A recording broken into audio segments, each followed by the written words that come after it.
Region 4 State Baseball Championship game. The Steubenville Catholic Central Crusaders, with a record of 22 wins and 6 losses, meet the Crestline Bulldogs, 26-2. We welcome all sports fans in the Ohio Valley to WTOV's exclusive retelecast of this game. I'm George Kellas, along with veteran coach Rich Wilinski, 26 years a coach in the Ohio Valley in his 34 years of education. And you had a little baseball experience in those 26 years. Yeah, I sort of started out as a baseball coach, George. I always enjoyed playing the game. I really don't understand the nuances of the whole thing, but I enjoy watching it, and I especially enjoy high school athletics, so I'm real happy to be here today, especially with you. Regardless of what the circumstances are, whether it's football, basketball, or any sport, when you get to the ultimate game in the state of Ohio, there's really nothing in the world quite like it, and the Crusaders are here. Oh, I tell you, it's a beautiful afternoon. The weather is perfect. Very, very little wind. What wind is blowing straight in from center field. We've got a great crowd here. Catholic Central Crusader faithful are here in large numbers, along with the folks from Crestline. So it really shapes up to be one heck of a ball game, George. Steubenville Central last appeared in the state championship game in a losing effort back in 1965. They were coached by a familiar gentleman back then by the name of John Neese, a good acquaintance of yours and mine. Yes, he sure is. They were unsuccessful in that attempt, but they will go at him again here against a very good Crestline team that has played outstanding baseball in the postseason. They have given up just 4 runs in 6 postseason games and outscored their postseason opposition 50-4. What's more, they have outscored their last 14 victims, dating back into the regular season, 121-10, an average margin of victory of 9 to less than 1. Wow. So on paper, this is a very good baseball team, but the Crusader coaches are very confident in their club. Once again, as is always, Steubenville Central is battle-tested with an extremely difficult schedule, and if you're going to look at difficulty of schedule as an indicator to look for here this afternoon, that is in Central's favor. We'll be back to open today's game right after this. You back to Columbus, where you see the skyline of the state capitol. The Catholic Central Crusaders will be the home team here this afternoon against the Crestline Bulldogs. And there are the Crusaders getting themselves pumped up, and they looked a little bit more emotional in the pregame than did the Crestline Bulldogs. I think so too, and of course that's the key for Catholic Central in anything. They have to play with emotion. They have to play with a lot of heart, but baseball is a game where you've got to be able to tone that down a little bit too, George. You can't get too emotional, or else you're going to make some mistakes that very possibly could hurt you as the course of the game goes along. All right, let's take a look at our St. John Medical Center starting lineups. For Catholic Central, JoJo Aulet is the center fielder. Benji Claus at second base. Bobby Sismondo will bat in the number 3 position and play first base today. It is Mike Cusick, the designated hitter. Jason Yanni will catch. Mike Orlando is the third baseman. Michael Kuzikowski, the shortstop. Jason Bias will be the left fielder. K.C. Kurlangitis will pitch for the state championship. And Josh Bracone will be the right fielder for Catholic Central. Now, Crestline, Brad Hoskins will be the right fielder leading off. In center field, Eric Leicht. Mike Fisher will be their pitcher today, and he is undefeated, 10-0. Alan Hoker is the second baseman. Sean Ronk, a dandy shortstop, bats in the number 5 spot. John Parsons is their catcher. Jeff Trent, the third baseman. The coach's son, Steve Glauer, is their first baseman, and Shannon Gonzalez is the left fielder. Pitching this afternoon for the Crusaders, who are the home team, K.C. Kurlangitis. He is 7-3 on the year. He's pitched 60 innings, a 3.30 earned run average, 60 strikeouts, and 27 walks. And coming off of that brilliant performance yesterday by Bobby Sismondo, it is just a big job for Kurlangitis. Sismondo is in a situation where he is only eligible, according to the rules, to pitch 3 innings today. And I have been told that in the event of any problems, that Orlando would be probably the second pitcher today. That Sismondo, because he pitched a complete game yesterday, would only be available to pitch to 1, maybe 2 hitters. So it is Kurlangitis and then Orlando out of the bullpen if need be. And the key in this game, as I have been told, for Kurlangitis is to get out there and throw strikes early in the ball game and get ahead in the count. Okay, that's going to be key, George. Is not to put people on base by base on balls. Is to throw strikes, make Crestline put the ball into play, and Kurlangitis needs to have his defense be able to help him out by fielding the ball and making outs. And leading off, it is Hoskins, Brad Hoskins, and he fouls off the first pitch thrown by K.C. Kurlangitis. Of course, the coach is here this afternoon, Craig Farrar of Catholic Central, making his second consecutive visit here to the Final Four. And for Crestline, it is Jim Glauer. Glauer, a much more picturesque pitcher, tall, slim, strong looking. Strike two. Nice curveball that time by Kurlangitis. Nice slow curve, caught the outside corner, and had Hoskins looking. Hoskins 0-2. We're in the top half of the first inning. I'm George Kellas along with Rich Wilinski for this Division IV state championship. The 0-2 is up high. 1 ball and 2 strikes. 2 southpaws have carried this team all the way to the state championship. Sismondo yesterday with 15 strikeouts.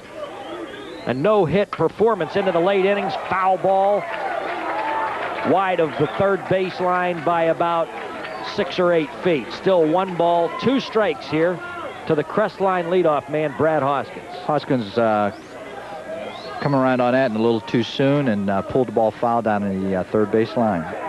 1 ball, 2 strikes, no outs. Kurlangitis has fed him a pretty good diet of off-speed stuff here so far. And this one is up and away, 2-2. Crestline has a pretty good turnout here. They brought a lot of fans. They sure did. Of course, they're located right around Mansfield, Ohio, so they're not really too far from here, just a jaunt down 71, and, they're here in Columbus.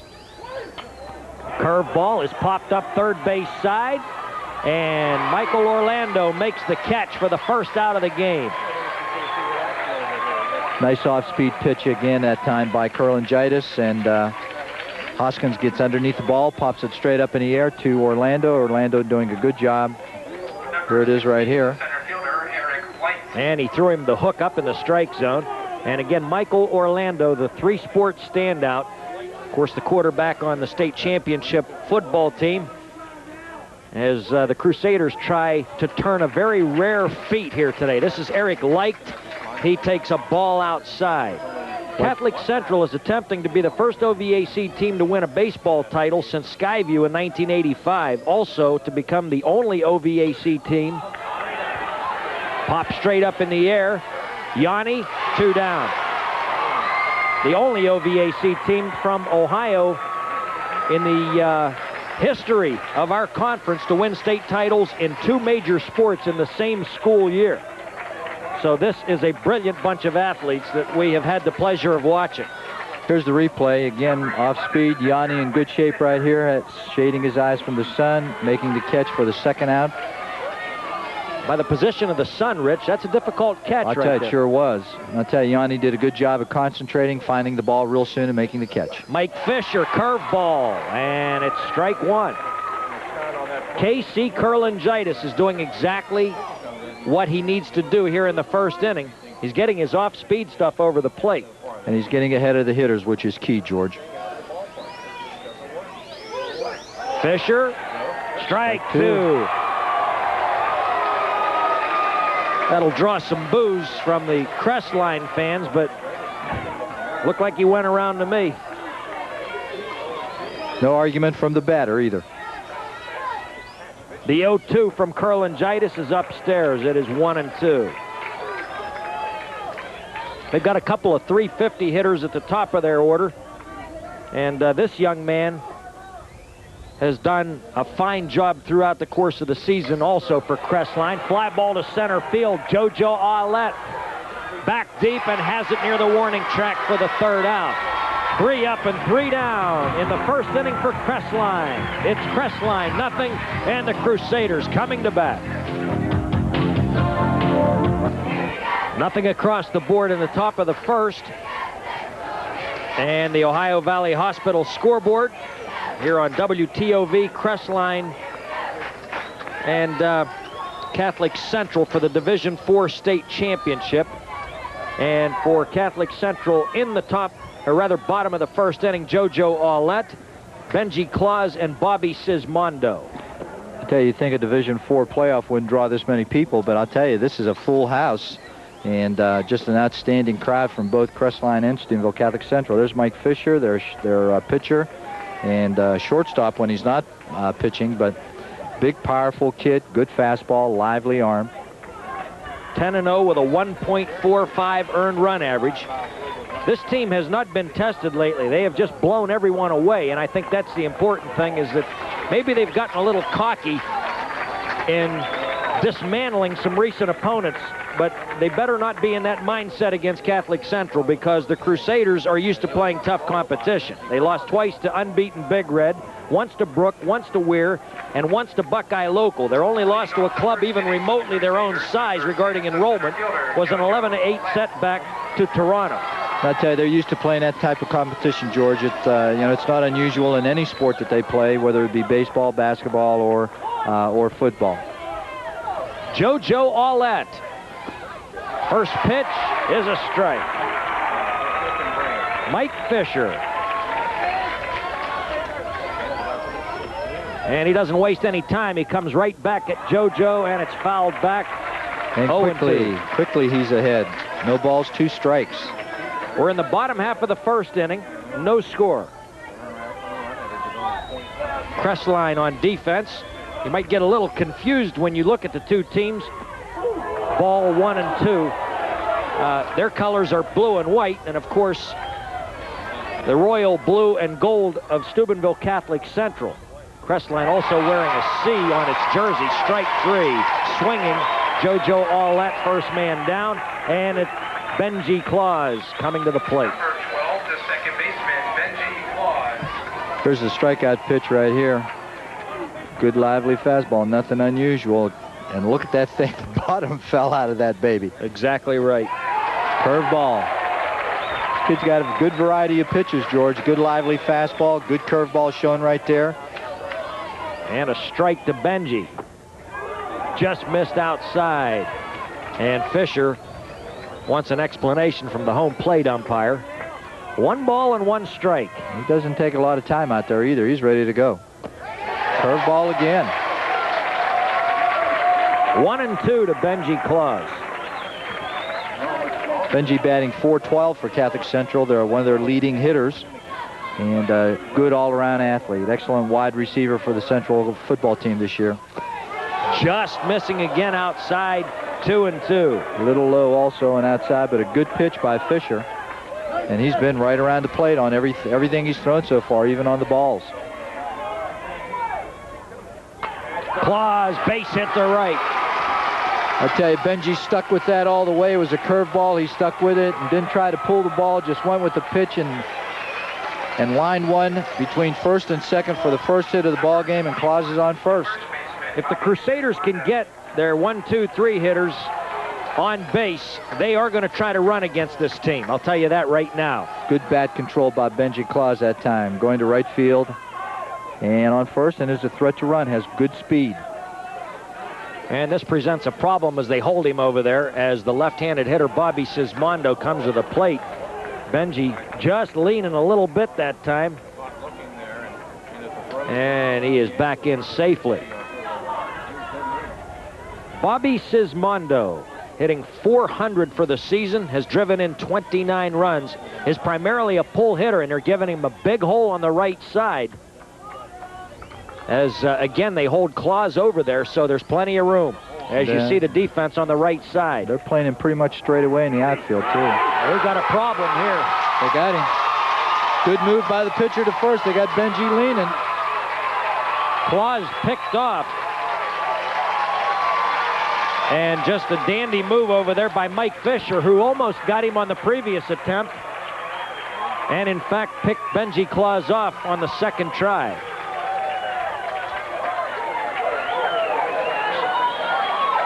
So Sismondo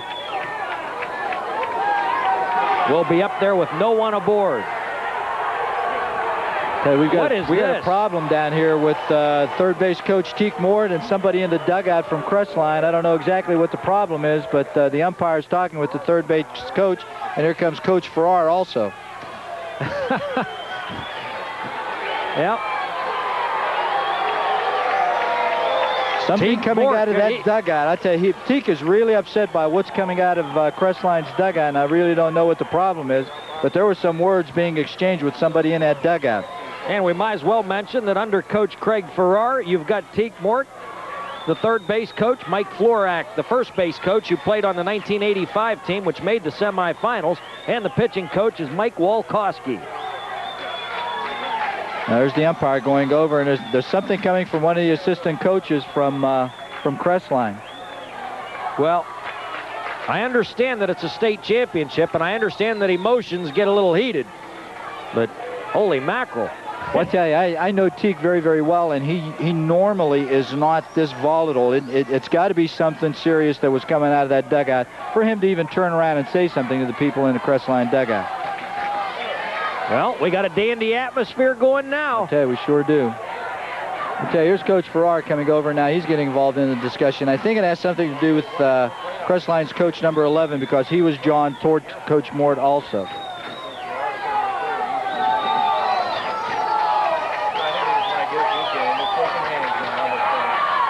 Now Coach Farrar and number 18, assistant coach from Crestline, have shaken hands, but I don't see anybody shaking Coach Mort's hand. Okay, now head coach from Crestline is going over there and talking to Coach Mort. And I'm sure they'll get it all squared away regardless of what it is. I wish we had a microphone on this conversation. All right. I love it. I love it. Just what we needed, too. A state championship and something else to boost the atmosphere that much higher. All right, Sismondo has not been pitched to as yet. There are two outs. People have to understand Coach Mort had played at Catholic Central. Coach Florak played at Catholic Central and graduated from Ohio University. A very, very good baseball player at Ohio University. Mike Walkowski, who is an assistant coach, played at Catholic Central, was an outstanding pitcher when he was in high school. And Coach Farrar has only coached at Catholic Central, has not coached anyplace else. So these guys, their hearts are in it. Well, there's strike on the outside corner, strike one. I don't know of a school that has more loyal alumni than Catholic Central does. It's unbelievable. Really. Ball just outside, a ball and a strike to Bobby Sismondo. And it is amazing how many former players and alumni get involved in the program. In all their sports programs at Steubenville. Well, you know, before the game, down on the sideline, Dr. Skirty, you know, a graduate of Catholic Central High School, is here. His brother Adam, who is an attorney in town, is also here, all alumni. Swing and a miss, 2-2 on Bobby Sismondo. Two out, nobody on, nothing, bottom of the first. I tell you, Fisher really has a nice breaking curveball, real sharp breaking curveball, and it works well with his fastball also. The 2-2. And he struck him out. I tell you, he's got that dropping fastball. At bottom just falls out of that thing when he gets to the plate. And great first inning by Fisher. No runs, one hit, no errors, and nobody left. At the end of one, Crestline and Catholic Central, 0-0. And we have returned. You can see the umbrellas not for rain by any stretch of the imagination, but to shield themselves from the sun over there on that truck. I don't see why anybody would come out of here in only a pair of shorts and then use an umbrella. I mean, if you're going to come out here in a pair of shorts, get some sun. Let's get some sun. Let's get some serious sunbathing going here. Oh, you and I are underneath here, but I'd like to be out in the sun a little bit more. Well, I would too, George. What a gorgeous day. You know, in that first inning, Catholic Central had a hit, no runs, one hit, no errors, one argument. Yes. And we don't know who won that, but everybody seemed to be satisfied. So we're going here into the top of the second inning now, and middle of the order for Crestline, their number 4 hitter coming up. Yep, Alan Hoker, the second baseman, is their cleanup man. He'll be followed in the order by Sean Ronk, the shortstop. Not often you see in baseball a second baseman and a shortstop hitting 4 or 5, but that's what we have with this Crestline club. John Parsons will hit third in this inning. And here is the delivery from Casey Kurlangitis. Ball one inside. KC a real contrast compared to Mike Fisher. Not an overpowering pitcher like Fisher is, but always around the plate and has good command of his pitches.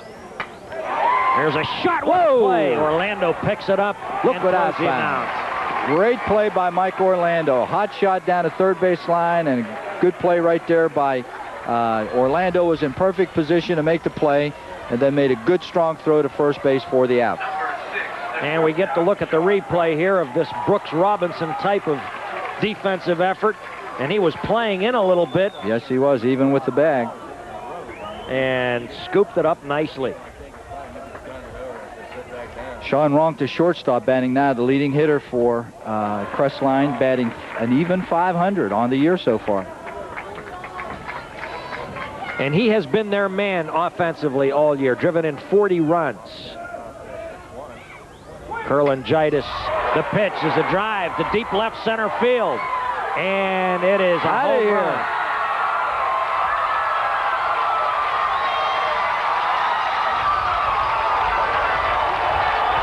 Tell you, high and deep. And it is a little breezy. Little girl getting the ball. And the breeze is blowing behind us out toward that direction, Rich. And we're going to get a chance to look at the replay. This is a pitch up in his eyes, and Sean Ronk gives it a pretty good ride. Yeah, you got around on it real well. It didn't look like it was going to carry, but it got out of here. There's Aulet going back, and he knows right now that that ball is out of here.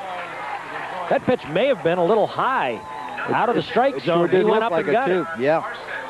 So, I tell you, it's 370 feet to straightaway center, and that was just into the left field side of center field, so it was a pretty good poke by Ronk. John Parsons up now. Catcher. And Parsons had a notion, and they say he did not go. It's ball one. 1-0 in favor of Crestline. And they've just been scoring a whole bunch of runs. I got a funny feeling that this is going to be a lot different game from the one we saw here yesterday, in which the Crusaders were victorious in the semifinal 4-2. There are going to be some runs scored here this afternoon. I believe there is. We are in the top half of the second inning. I'm George Kellas along with Rich Wilinski for this state championship game. KC Kurlangitis of Catholic Central astride. I tell you, it's real important for KC to come back against John Parsons here, and he's got to throw strikes. He can't show that he's upset by throwing that gopher ball. He's got to come back and pitch strong against Parsons, or else he could be in trouble. And there's a fly ball to left. Jason Bias is under it and makes the catch. I tell you, it's going to be real difficult for these outfielders, I think, George, because this is what is normally referred to in Major League Baseball as a high sky. Not any clouds in the sky, real blue. Here's a pitch right here, and again, KC Kurlangitis is able to get these Crestline batters to get under the ball and get the ball up in the air, and right there, good positioning by the left fielder, and This good job. Is Jeff Trent here, the third baseman, batting seventh. Kurlangitis throws the slow curve, and it is high for ball one. How big was that play a minute ago by Orlando on the shot down in the hole there by Hoker? Well, I tell you, it really was a big play. You know, now when you look at it in retrospect. Could be 2-0. Instead, it is 1-0. Foul back, and it's 1-1. Kurlangitis quickly out in front. It's 0-2, George. I'm sorry. No, you are right. It is 1-1. Ball in the strike. And that off-speed stuff being very, very effective for KC so far.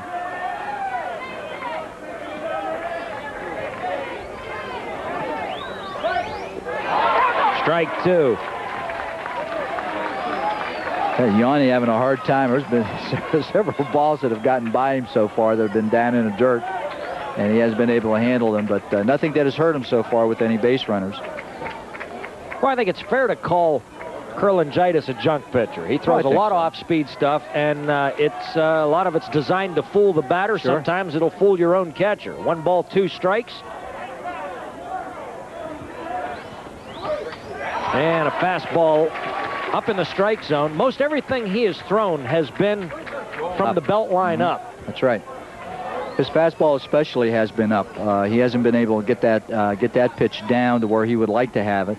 and it's been his off-speed stuff that has Crestline's batters confused so far, and they've been underneath everything that he's thrown so far. Even the home run, was well hit up in the air. The 2-2. Line drive down the left side is hooking foul.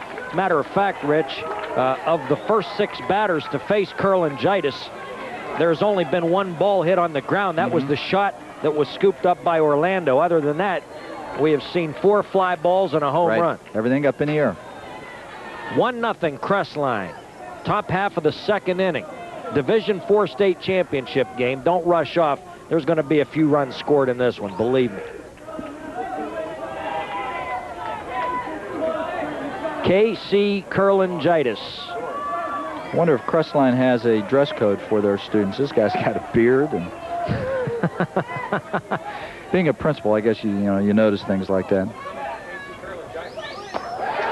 Full count. Okay, we've got 2 outs.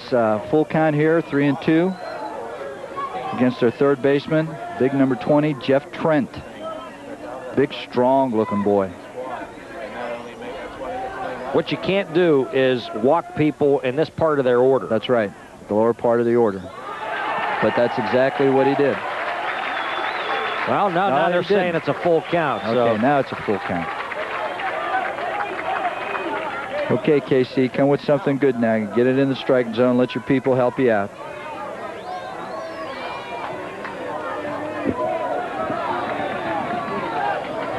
Three balls, 2 strikes. And KC steps back off. And he is taking his time. Well, he wants to make sure that the sign is correct. Doesn't want to make any mistakes here with Trent Cook. Jeff Trent. Trent is looks like the kind of guy that could put the ball out of here also. Ball 4. A little bit in off the plate with the fastball. And Trent moves down to first base. Brings up our number 8 hitter, Steve Glower. Here's the pitch here. Just missed inside, but it was in fact ball 4. Sure was. Steve Glower, first baseman, 300 hitter. And they're going to hold Trent on at first. Nice curve ball. Big, big curve that time. Big bend. 1 strike to Steve Glower. Somehow I can't picture them running with Trent. I can't either, and I don't even see why KC should even worry about him over there unless he's faster than what we think he is. Yes, he doesn't look fast. The 1 strike pitch coming up. It's the first opportunity Kurlangitis has had to pitch from the stretch in this game. And he gets out in front 0-2. Trying to bunt him up with 2 outs and Jeff Trent at first base. It's an 0-2 count.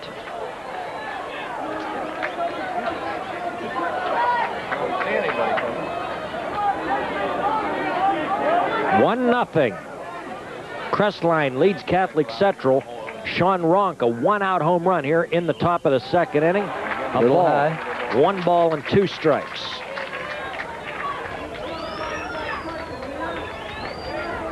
Central here a year ago, losing to eventual Division III champion Campbell Memorial in the semifinals, 12-10. A lot of these kids were on the club a year ago and are happy to be back. And this inning is now over as it's strike 3 to Steve Glower. A run, 1 hit, the home run by Ronk. And Crestline takes a 1-0 lead as we go to the bottom of the 2nd inning. Getting ready to go now for the bottom of the 2nd inning, Mike Cusick, Mike Orlando, and Mike Kuzikowski. 3 Mikes. Anybody want some lunch? Hot dogs, hamburgers? Take me out to the ball game. Would they buy me some peanuts and Cracker Jack? I didn't see any peanuts or Cracker Jack down there, but I did have a hot dog. Strike 1. Mike Fisher. Giving up 1 hit so far. Benji Claus, who was later picked off, pitched just off the plate, and a ball and a strike to Mike Cusick. Mike, the designated hitter. Batting Jason Yanni .430. is not in the batting order today. Yanni, the catcher, and Cusick hitting in his spot, batting cleanup. Everybody in the Catholic Central lineup is a threat. They are a very strong offensive club, top to bottom. 2 balls and 2 strikes. And he got him looking. Tell you, got that corner. Great pitch that time. And we'll get to see it again. Mike Fisher, who again is 10-0 with a 145 earned run average. Tell you, that ball might have been down a little bit, but it was close enough to where umpire thought it was a strike, and there was no argument as far as Mike was concerned. Michael Orlando, ball 1 outside. Orlando, a .346 hitter. He's had a great year athletically at Catholic Central High School. And a strike, 1-1. So far, Fisher has whiffed 3 of the first 4 Catholic Central batters he has faced. Well, it'll only be a matter of time. Somebody's going to hit him. And, of course, we already know that Benji Claus got a hit. But nobody else has come close to hitting him yet. Well, he's changing speeds quite nicely here in the early innings. And that's effective, George, because he's got a good, lively fastball as well. 1-2. Orlando becomes the 2nd consecutive strikeout victim looking. Number 15, the shortstop. And we get another chance to look at Mike Fisher. Same place as Boy, that's the exactly last pitch that got Cusick looking. Well, at least the umpire's consistent. Sure is. Sure is. And that's important. You know exactly what to expect from him. Strike 1 to Kuzi. Okay, Kuz shown a lot of heart today. He's really hurt. He's got a severe pull in his right quadricep, and is really hobbled to a certain extent. Kuz batting .368, 2 home runs, 19 runs batted in. He has virtually played on 1 leg all year. There's another look at that 0-1 delivery, which quickly became an 0-2, and it's 1-2 as this one is up and away. He's found that corner, and I'll tell you, he's very, very accurate with that pitch low into the outside. Well, if you can keep the ball in that spot, well, he struck out the side, but if you can keep feeding guys a diet of balls on the low part of the plate on the outside corner, you're going to be in the Hall of Fame. Absolutely. 3 strikeouts for Mike Fisher in the 2nd inning at the end of 2. Crestline 1, Catholic Central nothing. Third, Crestline with a 1-0 lead. Sean Ronk homered in the 2nd inning to give them that 1-0 lead. And I was talking to the coaches before the game, and you know, the one thing about this Catholic Central team is they have scored runs all year long with consistency, but they didn't hit very well in the semifinals yesterday. They indicated to me that that was not a matter of concern, but you start thinking about it a little bit when you struggle for 10, 12 innings in a row. That's right, and they only had 5 hits yesterday. Even though they scored 4 runs, they only had 5 hits, so I think that Coach Farrar has to be a little bit concerned about that. The number 9 hitter, Shannon Gonzalez, takes one down in the dirt for ball 1. KC Curlingitis wants so badly to get his 8th victory, which would be the win to give the Crusaders their first ever state championship in baseball. Ooh! And that one obviously got a piece of Shannon Gonzalez. Here's the replay here, George, and you can see it catches him on the left elbow. Fastball right in on the hands, and I'll tell you what, giving free rides to first base to number 9 hitters in high school ball can cause problems. Sure, and we'll can. see how KC bounces back from this here in the top half of the 3rd inning. We'll see what strategy Coach Glauer from Crestline is going to use here. He's got his first runner on. Gonzalez has fairly good speed. His leadoff batter is up. We'll see if they're going to bunt him up to 2nd. See if they're going to hit and run.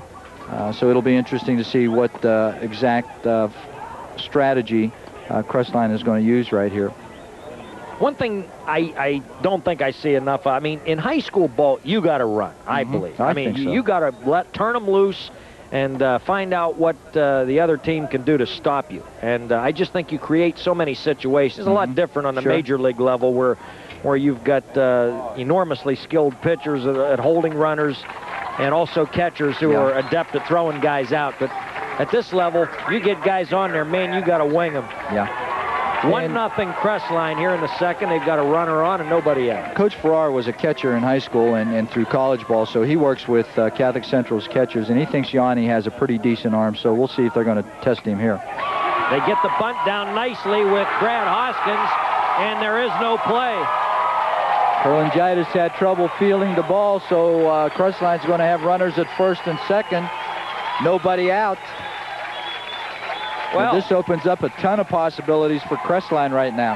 Now watch this. This is a brilliant bunt to the right side, and since Kurlangitis is left-handed, he is forced to move across his body to try to backhand that ball, and he never comes up with it.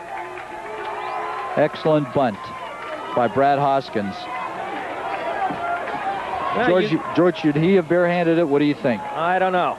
That's a pretty tough play because you got a better chance of snagging it with the glove and coming up with it cleanly that way. And here's another bunt attempt, and he better knock it out of there, because if that thing comes back across the line, it is fair. That's absolutely.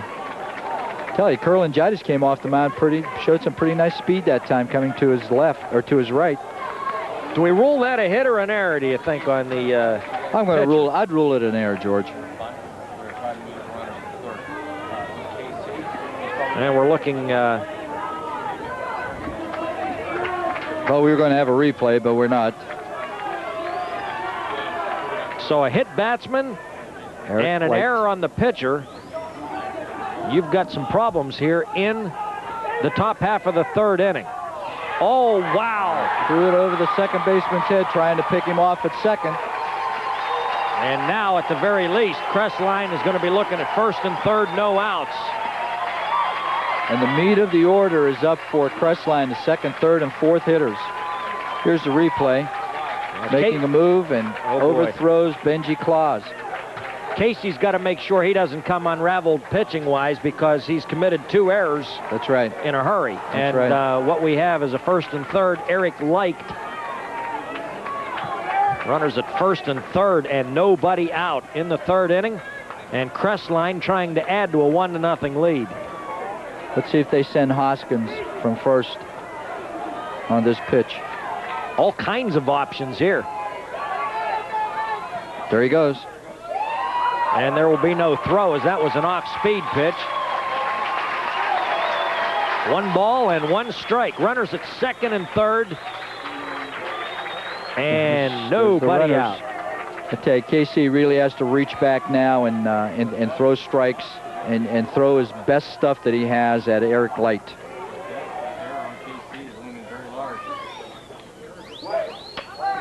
That'll be foul down the left side. It'll be a ball and 2.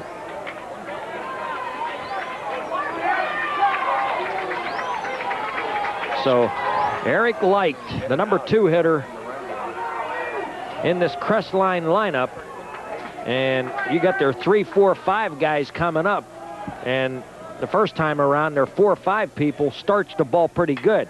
There's a ground ball to short, and they're going to have to go to first base. Cusick throws him out. Now they've got a chance to get a double play. And it is, in fact, a 6-3 to 5 double play, but the run scores. Here it is on the replay. Ball hit to short. Kuz had a notion to come home with it. Saw that he couldn't. The ball wasn't hit sharply enough, so he goes to first. Very wise decision. Good strong throw there, and then a good strong throw back to third by Sismondo, and the runner doesn't have a chance. One thing about the Crusaders, they're a very sound defensive club, and if you look at that whole mess they were in right there, you're almost willing to give up the run to get the 2 outs. Really. Swing and a miss by Mike Fisher, the pitcher and number 3. If they can come out of this inning giving up only 1 run, I tell you, they've done a good job, George. Because they were in big trouble, second and third, and nobody out. Yeah, well, the inning started with a hit batsman, 2 errors, and a stolen base. Strike. Nice curve. Looked like a screwball that time. 0-2 here to Fisher.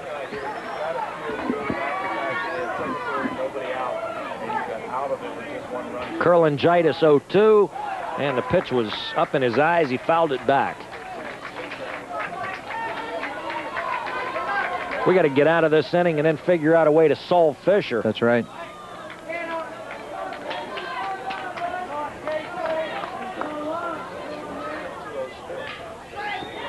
Down in the dirt, 1-2.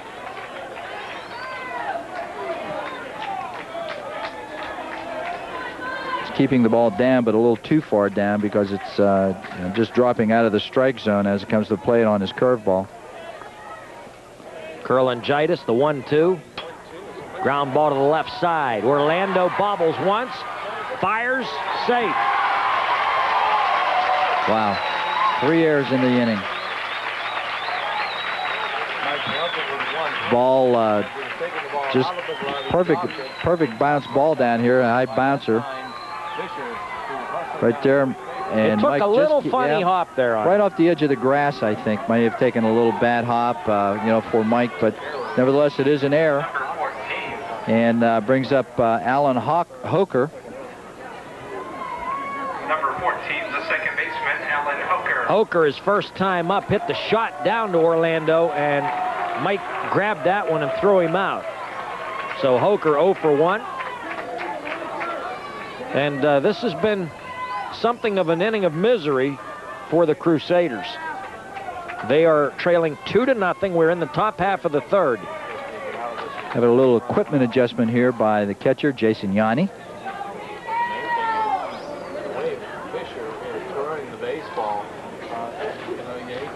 Okay, 2 runs looks awful big right here, George, with the way Fisher is pitching so far. Outside of the hit by Benji Claus in the first inning, they haven't even been close to getting anything from Fisher. So, they've got to get something going here in this next inning. And we have action in the Catholic Central bullpen down there. Paul Marouk, number 19, is loosening up for one reason or another.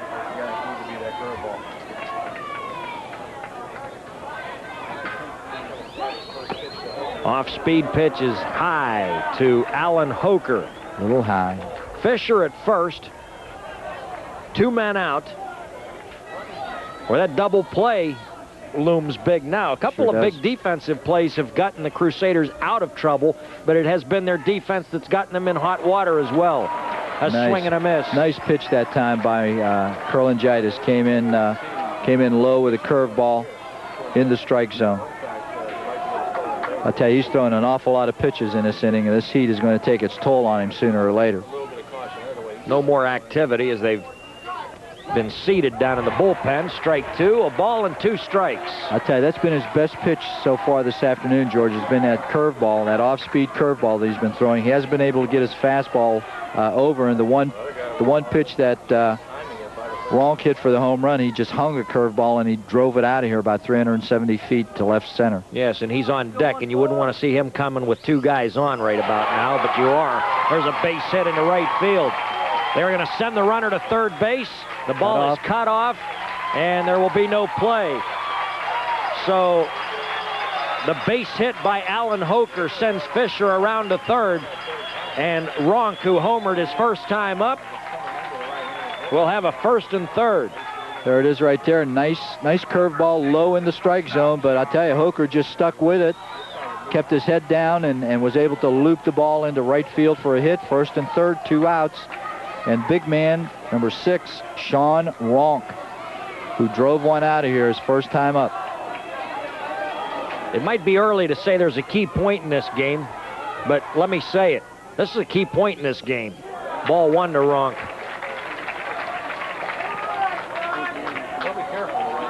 Runners at first and third. On the corners, 0-1.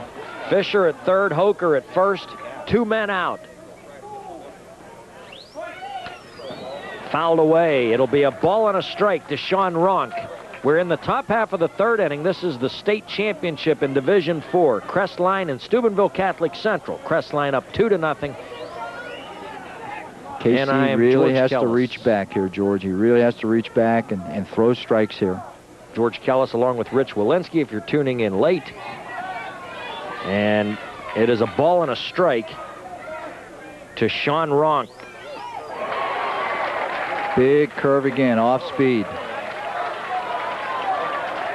Okay, Ronk has great power, as we already know, but he's not a classic batter. He puts his foot in the bucket and, really overswings at the ball, but has had a lot of success this year. He's choking up on the bat a little bit now with 2 strikes on him.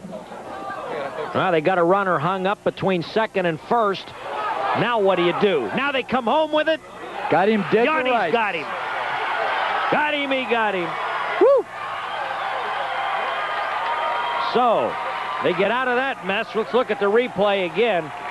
Right there, KC's got him hung up between first and second. Then he looks back, throws over here to Benji Claus.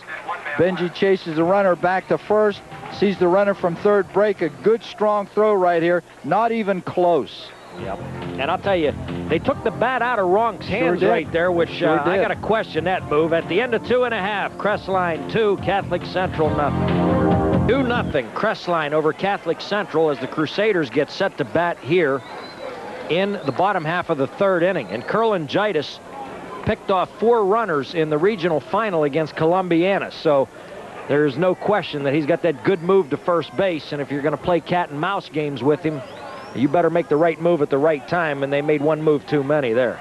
You know, George, when you get into a situation like this, you get into the state championship game, you not only have to be good, but you got to be a little bit lucky. And I tell you, Central's luck really held out for them in that inning, where they had 3 errors. Crestline had a hit. They had runners at second and third with, their big power hitter at the plate, and got away with only giving up 1 run. So that could be a big key in this ball game. Right. They had a second and third no outs, and they had a first and third 2 outs with their cleanup hitter up there. And the Crusaders wriggled out of it. But they got to figure out something here at the plate. Fisher just keeps humming it by people. This is Jason Bias. As it'll be Bias, Curlingitis, and Bracone, the 7, 8, 9 hitters. Fisher has faced a minimum number of batters thanks to a pickoff. There has been 1 hit. Benji Claus got it in the 1st inning, but was subsequently picked off. Boy, he's still able to hit that corner, that outside corner, about knee high. And if he's able to continue to do that, he's going to be really very effective. 1 ball, 2 strikes. Bias swings and misses at a high fastball. And he has the Crusader batters pretty well confused right now. He's now whiffed 5 consecutive hitters. Fastball up in the wheelhouse. And it's so tough against a pitcher like this because he keeps nibbling at the outside corner. Then all of a sudden he comes up in the strike zone with some heat. And then he comes with that curveball, too. He's got a real nice curveball that he comes with, but so far he's been throwing just the heat. There's the curveball. He misses outside. KC Curlingitis. Going back to the 1st inning, Sismondo, Cusick, Orlando, Kuzikowski, and Bias all struck out in succession here against Fisher, and that's pretty tough to strike that 5-some out in a situation like this, but Fisher has done that. He is behind 2-0 here to Curlingitis. 3-0. Mound opponent, 3-0. I'd make him work. I'd get out of that box. He's a real quick worker. And step out of that box, take my time as a batter, and make him stand out in that heat a little bit.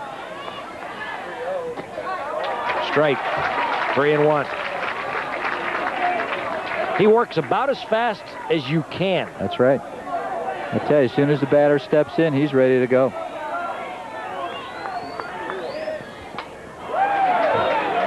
Coming at us. 3-2. This is about as many pitches as he's thrown to one batter in any inning so far. Full count. Ball 4. He lost him. The first base on balls issued by Fisher in this game. And the Crusaders have their first base runner since the 1st inning.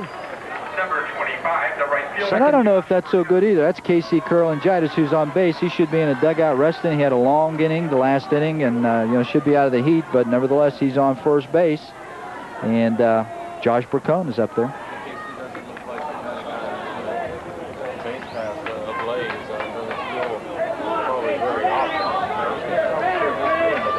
Curlingitis takes his lead off first, and they will make him work a little bit over there. Fisher throwing and safe at first.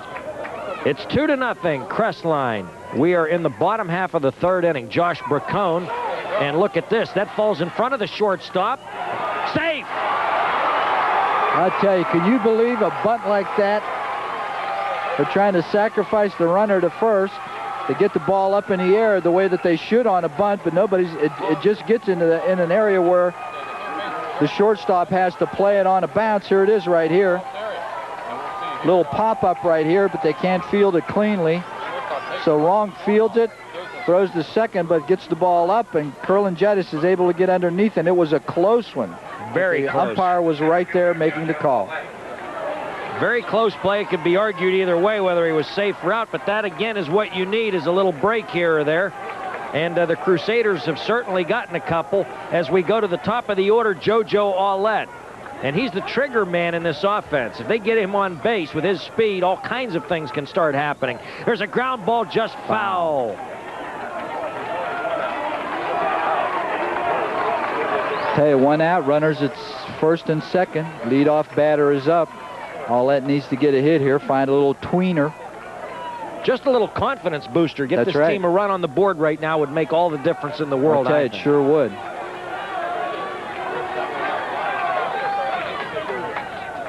There Line it is. drive, base hit. That's a gap shot. It's going to score a run. Curlingitis comes around third to score, and it's a 2-1 ball game.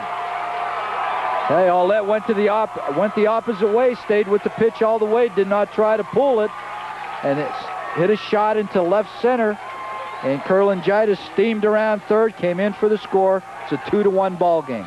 There it is. And Craig Farrar nice bat describes control. Aulet as a punch and Judy slap type hitter. It's exactly what he did right there. Worth its weight in gold. A run-scoring single, and the Crusaders are on the board here in the third inning. 2-1 Crestline. And here is Benji Claus, who had the other base hit back in the first inning. Central's got some speed on first and second now. Well, they're giving him the whole right side again, and that's where he poked the ball his first time up. So sure did. Here we go. Strike. Swinging. Benji just a little too anxious that time. You know he swung at a bad pitch. Bracone at second. Aulet at first. One strike pitch, or rather they go to second and not in time there. Bracone back in safely, dusts himself off, and we'll get a chance to look at Fisher's move to second base. Bracone watching him all the way. He's in there in good shape. There's a hard ground ball, takes a bad hop over the head of the second baseman. It's going to score a run. To score Bracone. They're still having problems with it out there. Score 2 runs. Here There's comes a good strong throw. He gets in there, and the runner goes to third. There will be no play. Whoa, what a play.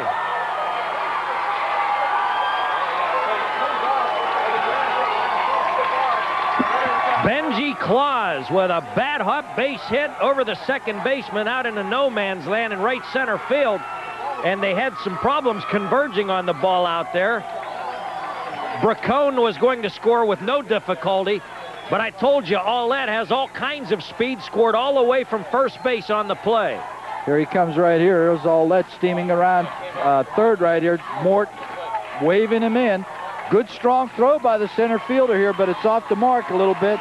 Not able to field it cleanly, and the ball is a pass ball. Allows Benji Claus to go all the way to third on a bad hop. Ball hit to the second baseman.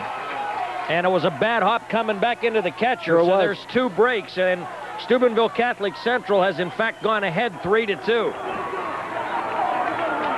Okay, Claus at third. Bobby Sismondo, the first baseman, up now. There's the updated score right there.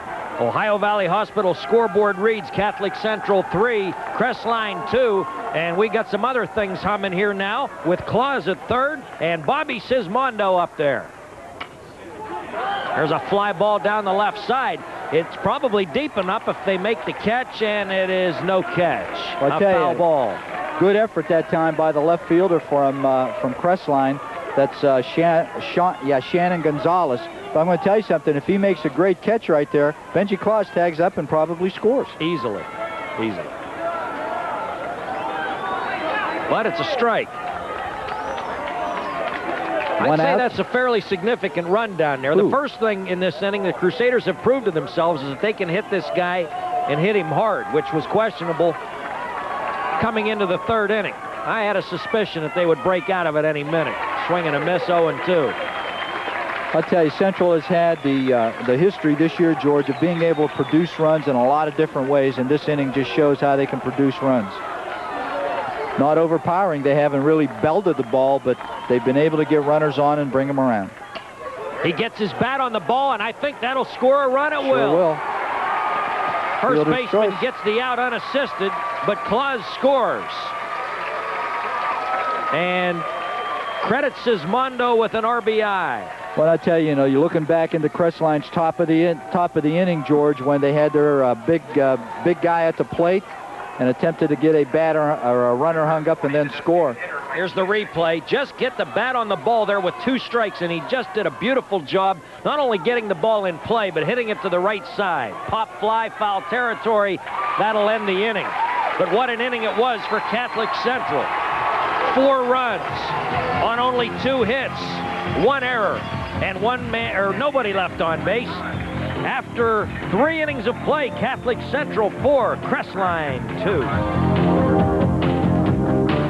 Catholic Central erupts in the third for a 4 spot and takes the lead in this game. And this is very interesting, Rich, because I get the feeling from looking at some of the recent scores that this Crestline team has not had to do a lot of playing comeback baseball in recent weeks. So now we'll see how they respond to a little adversity here. I tell you, we're going to find out real soon because Sean Ronk, their shortstop, who hit a home run his first time up and was at the plate when the third out was recorded against Crestline in their half of the inning, will start off the top of the 4th here. And just as you said, George, taking the bat out of Ronk's hand at that point, I think, you said was a mistake, and I couldn't agree more. Well, they may have run themselves out of a big inning right there. Sure. And, of course, the Crusaders, opportunists as they always seem to be, come in and take advantage of it. All kinds of interesting twists there. It was Kurlangitis, the pitcher, who took the base on balls to get that rally started, and we wondered whether or not he wasn't better off in the dugout. Yeah, right. Right now, I'm sure he's happy he scored. Crusaders by 2, ball 1 here to Sean Ronk, the big man in the Crestline batting order. Just to make sure he doesn't make a mistake with Ronk here.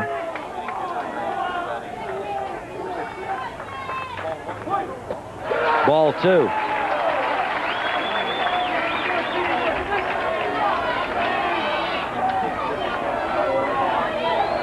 And we're looking at Kurlangitis in slow motion right here to see if there is any effect of the heat and possibility of some fatigue out here today. He didn't look comfortable on his release with that pitch. Sure didn't. The ball was up. Nothing wrong with that pitch. You got a 2-1. He's thrown an awful lot of pitches so far, but it shouldn't be a real strain on his arm because he's not throwing a lot of fastballs, George. But he's an off-speed style type pitcher. And the curveball is up, 3-1. I tell you can't afford to put this first runner on base. He's got to throw strikes to Ronk right here. Throw strikes and let his people help him out. Keep the ball down. There it is. Strike, the low strike. So again, the umpire showing us his consistency with that strike in the lower part of the strike zone. If that ball is in the strike zone and it's down, he's going to call it a strike. He's been consistent with Crestline's pitcher, and he shows it right here with KC Kurlangitis also. 3-2. Payoff pitch coming up. Strike him out. I'll tell you, it's a similar pitch that he nailed out of here. It was up high, and that time Kurlangitis was able to get it by him. That might have been his best fastball in this game, Rich. This one had a little something on it. Probably swung at ball 4 right there, but that pitch was probably the best fastball we've seen by Kurlangitis. Absolutely. John Parsons up now. Catcher. Ball away. 1-0 to John Parsons. Catholic Central 4, Crestline 2. Parsons really up on the plate here. Doesn't give Kurlangitis a lot of room. And it's fouled back. 1 ball and 1 strike. But I tell you, it would be a big confidence boost to Curlingitis if he could get out of this inning 1-2-3. Especially to their 5-6 hitters right here who are guys with good credentials. Absolutely. Ball down and in, 2-1. Then he'll face the bottom of the order in the next inning. Top half of the fourth. Crestline scored on Ronk's home run in the second. Scored another run in what was a very ugly third inning for Catholic Central, but the Crusaders bounced back with 4 in the bottom half of the third, lead at 4-2. There's a fly ball to left. And it is caught out there by Jason Bias. The ball was well hit, but got underneath it a little bit and gave Bias enough time to get back in good shape, get under it, field it, 2 outs. Here's the replay right here. Fastball down in the strike zone. He got around on it, pulled it pretty good. Yep, he got good wood on the ball too, but Bias, no problem.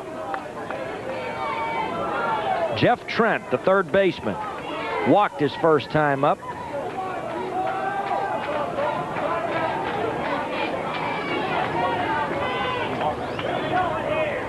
Curlingitis wheels and deals, and a base hit to center. Nice job of hitting there by Jeff Trent. So a 2-out base hit will bring up Steve Glauer, the head coach's son. Number 12, the first baseman, Steve Glauer. And another look at it. Fastball, and he's just able to stay with it and drove it right up the middle for a base hit. This is where you want to get out of this inning right now and make them lead off with their number 9. This is the part of the order that got him in trouble in the last inning, was the bottom half of the order. Gonzalez, who started that last rally, was their number 9 man, was hit by a pitch. No pitch here. Time is called. Glauer hitting 8th, whiffed his first time up. Catholic Central 4, Crestline 2. The state championship exclusively here on WTOV TV9. George Kellas and Rich Wilinski in Columbus. Strike. Good pitch. Good pitch on that outside corner.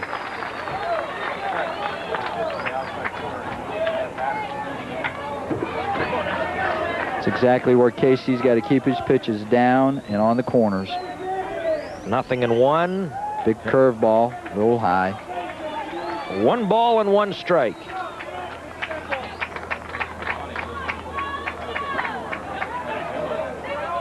Two outs here in the top of the fourth inning with Crestline at bat.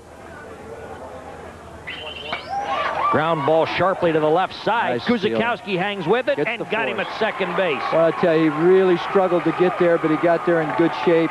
You can just see how Kuz is coming off the field. You can notice through his pants that his right thigh is heavily wrapped, but he's playing on a lot of heart and did a great job right there. At the end of 3.5, Catholic Central 4, Crestline 2. And an opportunity to look at the replay on the third out in the Crestline 4th inning. The ground ball to the left side. Kuz makes a good job here going deep in the hole, and a good force out right there. And we're going to get another look and see just how close this was. Benji Claus, second baseman. No problem. No problem.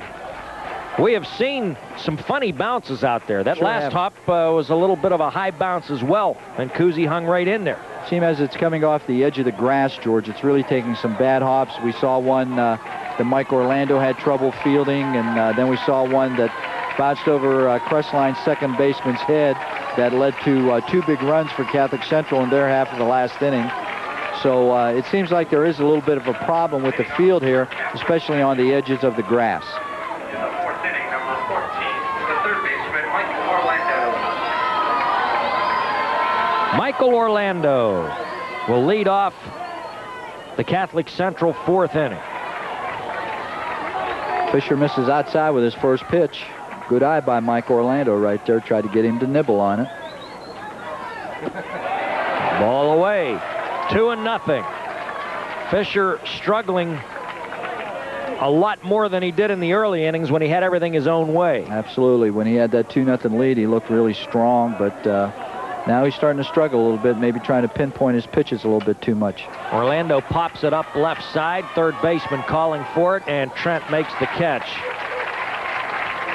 1 out here in the bottom half of the 4th inning. All of that trouble for Crestline started after Fisher had struck 5 consecutive Crusader batters out, and it was a walk that opened the door. One of those walks will kill you at any level, isn't that the truth, huh? Whether it's at the Little League level or high school level or American Legion ball or even in the majors. Base on balls to leadoff hitters usually result in bad things. Cusick fouls up and back. 0-1 here. Mike Fisher is 10-0 on the season. He would not want his only loss to be in this game. Absolutely. Last game of the season. We saw a dandy here earlier in which Massillon was beaten by Toledo's start. And I guess that Toledo club finishing up undefeated with the Division I championship. You can imagine the difficulty of going through an entire campaign unbeaten. Well, I'll tell you, I know something about that because our girls softball team went through that this year. George 30-0 and lost in the regional finals to Westerville South, but had an outstanding year. So I can imagine the pressure on that Toledo start team. 2 balls and a strike here, and a swing and a miss. 2-2. But I'll tell you, that last game wasn't even close. It was a 10-2 score. Toledo start beating Massillon for the state championship in Division I. And I guess I understand most of the year we're rated in the top 20 high school baseball teams in the country by USA Today. Come on, Coos. Ball 3. The count is full. The Crusaders lead 4-2. Batting here in the last of the 4th inning. Payoff pitch from Fisher. A strike. They can't find the ball. But they do get him out at first. You could see Kuzi. He's hurt. I mean, just does really not have the wheels. He sure doesn't. He is really laboring right there. And I'll tell you what, the same Mike Cusickowski that was healthy early in football season beats that out. That's right. Oh, no question. Right there you can see how he's struggling. He got a big hug from his first base coach down there for the effort, though, I'll tell you. Mike Florak, the first base coach, praising Coos for that effort. And he doggone near got down there. Yep. I'll tell you, it's that same right leg that kicked the winning field goal that won him the state championship back in November, and it's the same right leg that's hampering him today. And it's strike 2. I'll tell you, the plate umpire might have been a little too consistent on that call. That looked like it was outside to me.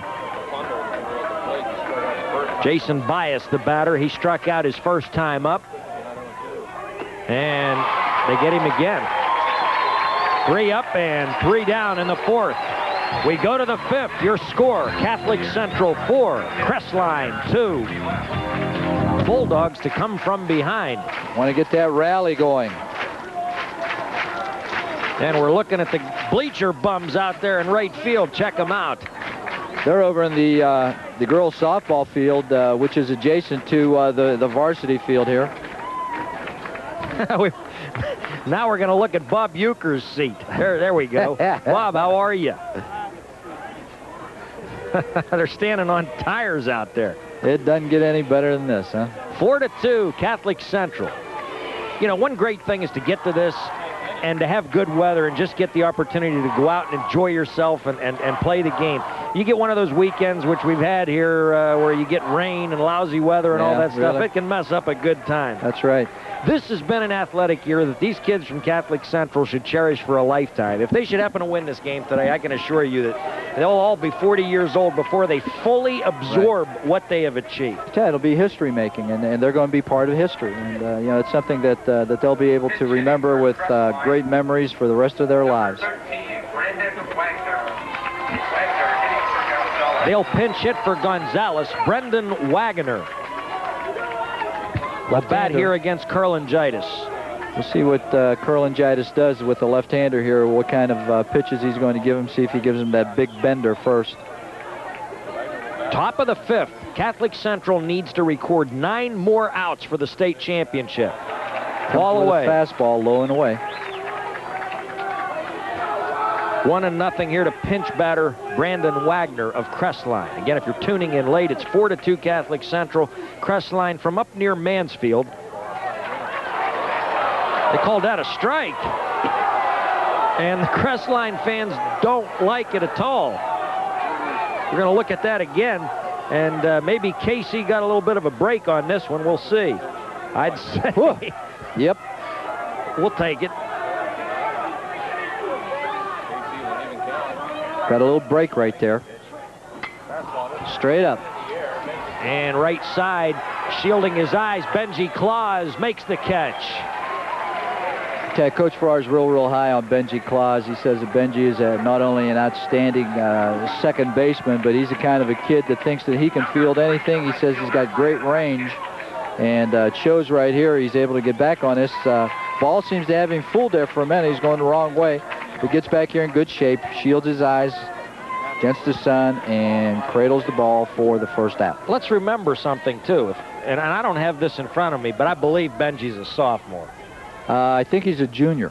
Let me double check that in here. Something I should know because I covered so many football games this year.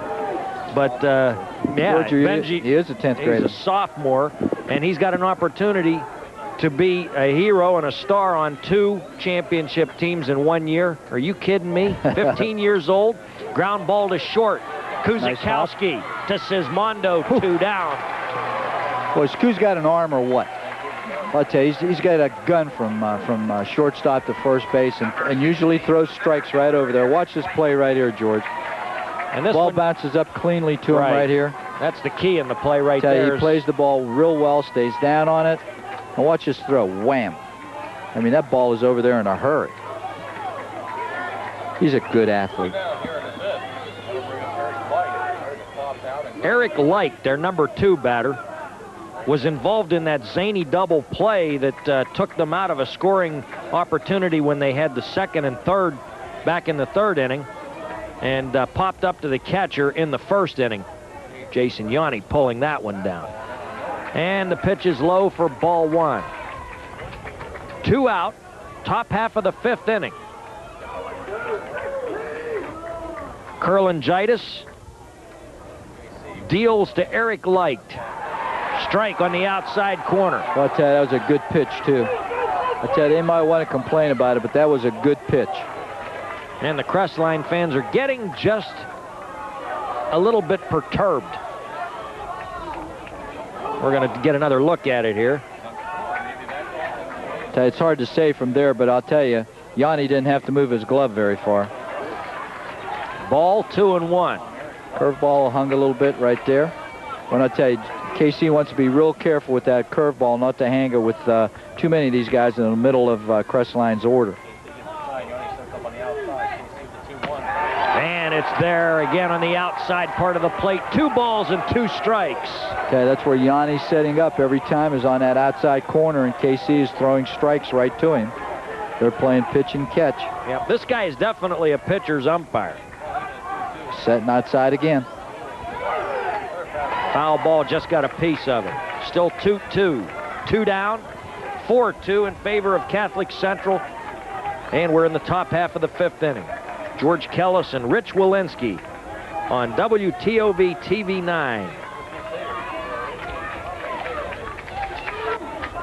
It has been 9 years since an OVAC team has enjoyed a state baseball title. Pitch in on his hands, and he laced it down the left side. Still 2-2. Coming with the change curve, and that time Light way out in front of it, able to drive it way foul down the left field line. Ball 2, strike 2. Kurlangitis, the windup, and the pitch. Fouled right over our heads. This is a great opportunity for the Sismondo family, too, as many fans remember last year in the state championship game, Mingo, under Ronnie Sismondo, made it to the state finals and was beaten here. And first baseman Bobby Sismondo, the nephew of Ron, chance to bring back the big trophy here today. And it's low, ball 3. And Ronnie Sismondo, Coach Sismondo here watching the game from behind the dugout, just down and to our right from Indian Creek High School now.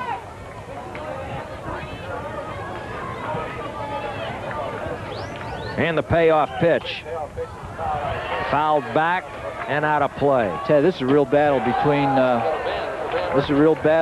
Light and Kurlangitis. That's about the third pitch in a row that Light has fouled off.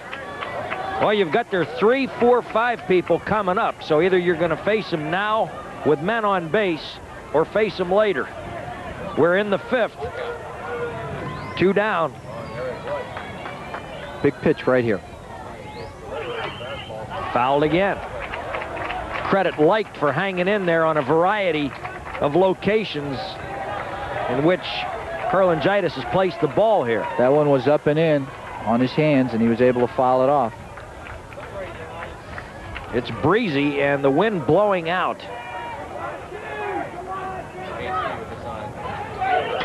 Ground ball, wow. Just fouled down the third base line. So Light has fouled off numerous pitches. That's 5 in a row he's fouled off, George. And we don't have a pitch count on Kurlangitis, but it's got to be getting up there a little bit. I would imagine. Keep in mind that Sismondo is available. He could pitch as many as 3 innings, but they would not do that. They wouldn't risk any injury to his arm. There's another foul down the left side. But if need be to pitch to 1 or 2 hitters in a late situation, you may see Sismondo. Orlando has been designated as the guy out of the bullpen here today. What Kurlangitis would like to do is be right where he is when the last out is recorded. Way Big curve out and away, and it's ball 4. Down to first goes Eric Lake. That'll bring the tying run to the plate in Mike Fisher with 2 down.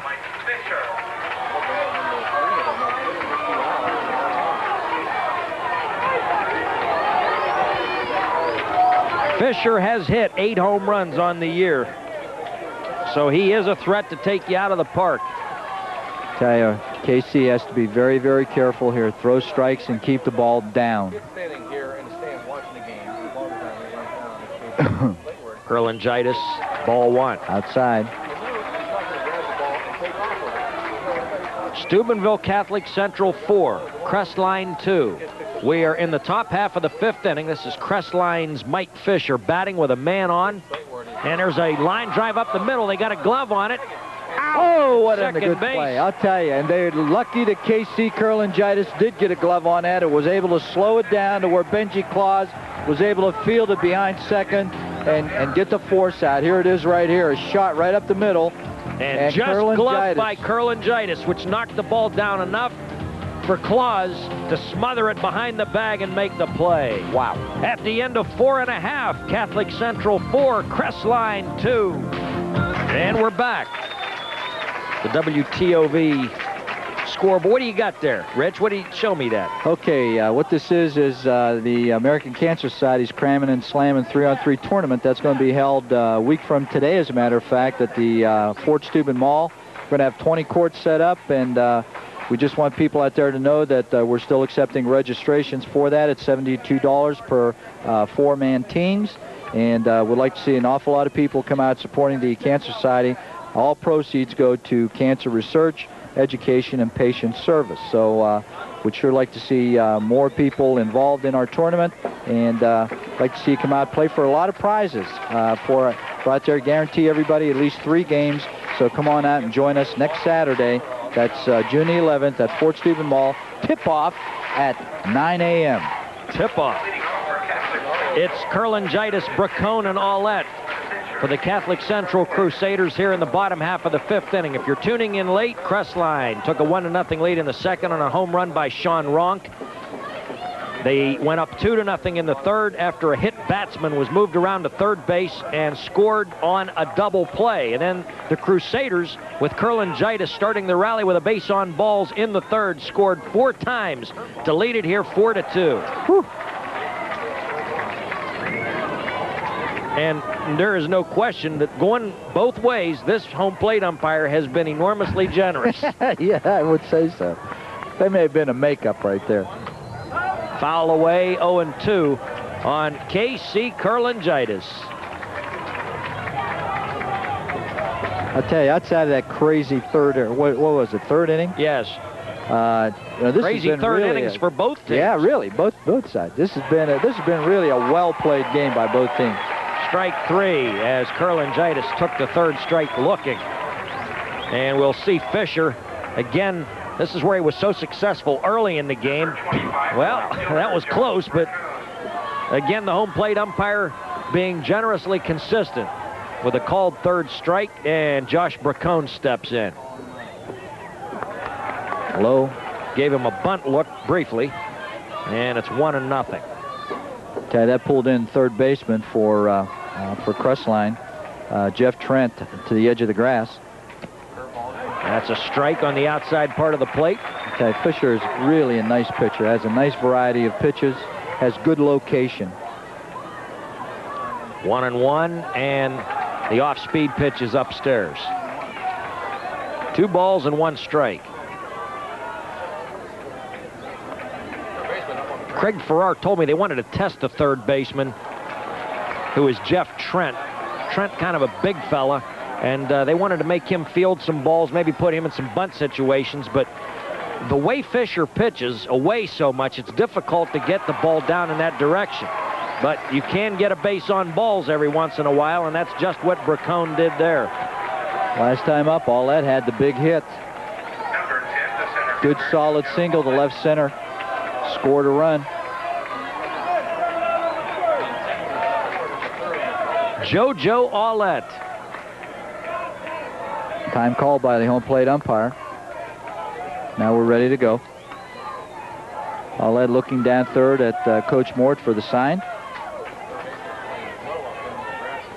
Aulet, the junior, and the throw over to first base is late. They got a couple of nice sophomores on this team. You look at Bracone, who's a sophomore, and we talked about Benji Claus, JoJo Aulet, the junior. That'll be some of the nucleus of next year's ball club. There's another again, one in the gap to left center. That's down for a base hit. Bracone rounds second, and the throw will come back that way. He is in safely. Nice bat control by Aulet. I'll tell you, he just goes with the pitch.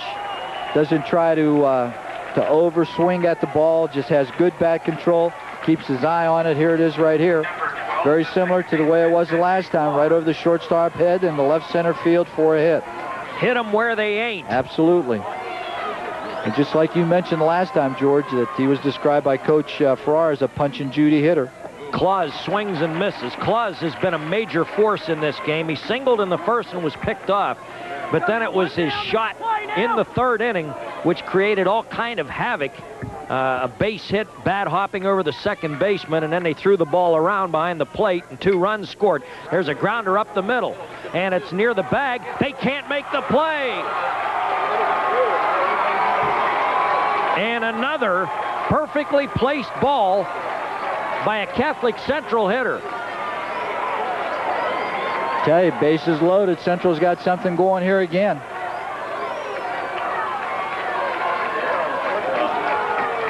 We're going to get a replay of it. There's the replay right here. High hopper over the pitcher's mound, right up the middle.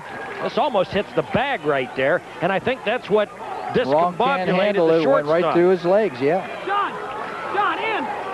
So No, sir, in. Ronk, the shortstop, had problems on that last hop, and the bases are full with Bobby Sismondo coming up.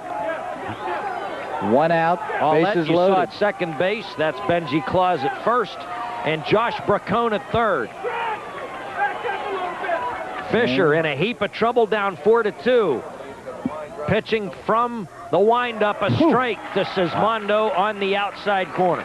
Well, let's just say it was outside. He's being real generous with those corners right now, and has been the whole ball game, really. Sismondo struck out in the first, but it was his ground ball to the first baseman which scored the 4th run in the 3rd inning and provided Catholic Central with a 4-2 lead. Here he is again, bases loaded. And one man out in the bottom of the 5th. 2 strikes. Whew. Hey, you got hit. Bobby had a notion that time. I would say that was well outside, but with this home plate umpire, I'll say he just missed. 1-2. Whew. Oh, they wanted it. The Crestline fans wanted strike 3 right there. Instead, we have a 2-2.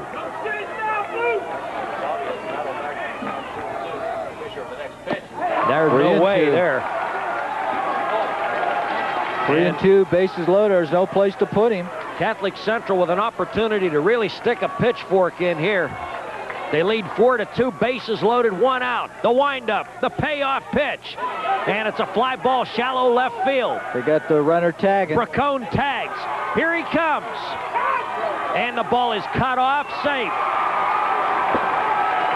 Bracone scores as the throw coming from left was cut off. Well, I tell you, that's aggressive base running because the ball wasn't hit that deeply. But Coach Mort had him tagging up at 3rd, and poor throw by the left fielder enabled Bracone to come and score. So it's a 5-2 ball game.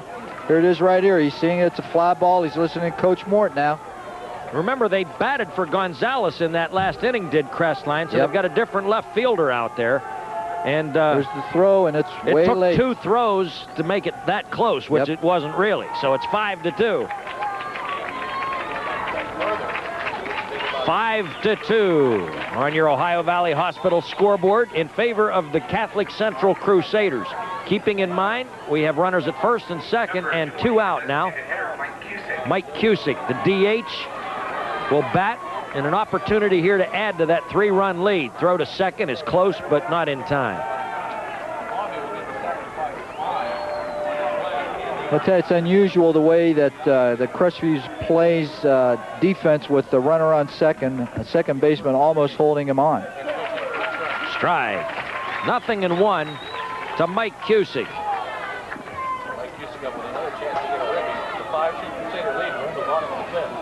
Be nice to get a hit here and get another run. Steps off.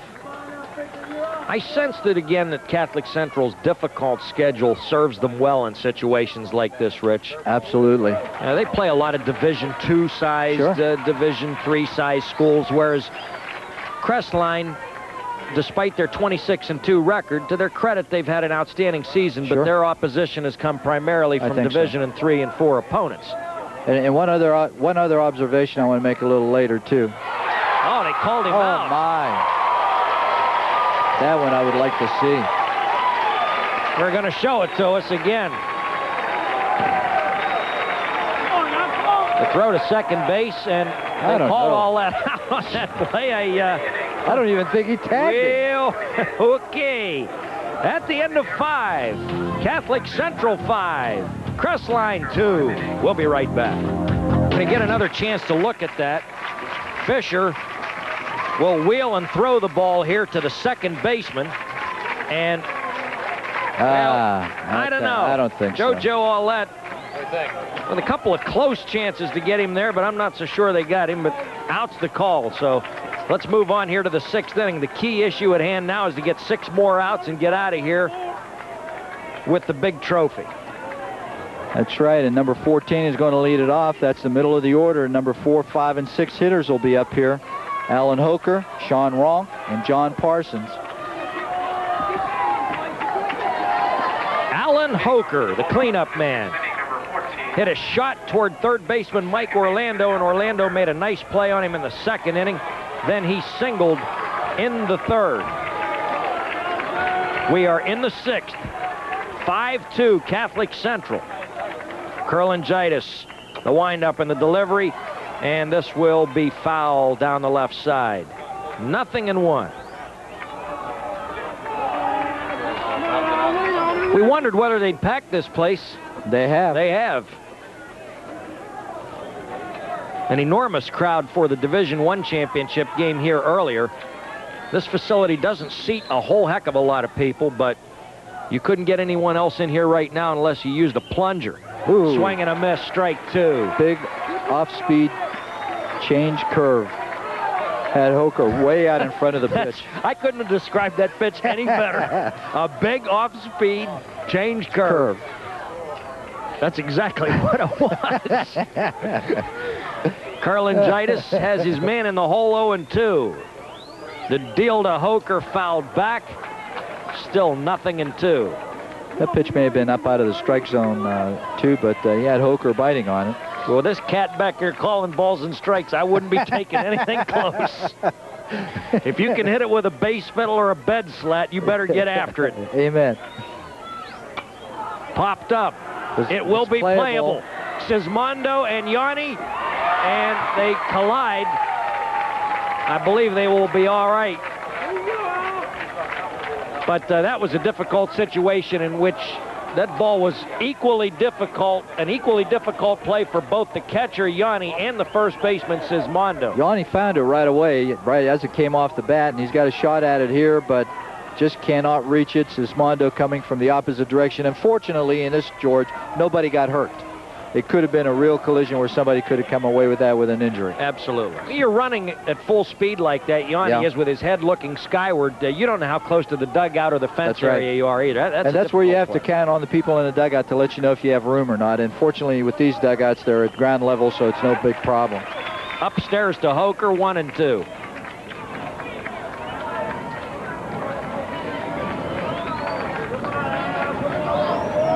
One ball, 2 strikes. Carlingitis, the windup.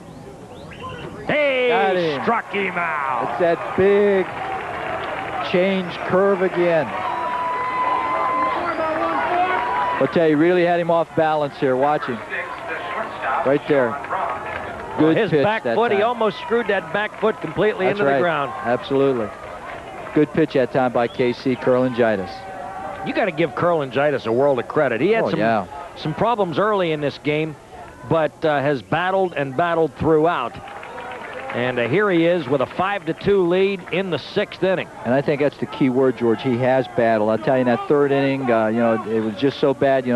Central had 3 errors. They had scored 2 runs and looked like they were going to get more. That's right, and he had 2 of them. Yeah, and mentally that could have gotten him out of his pitching game altogether, but he's hung right in there. I think the key to the whole game was when they came back in their half of the inning and got those 4 runs to take the 4-2 lead. That was key. And it's now 5-2, a ball and a strike here, and a ground ball just foul. Whew.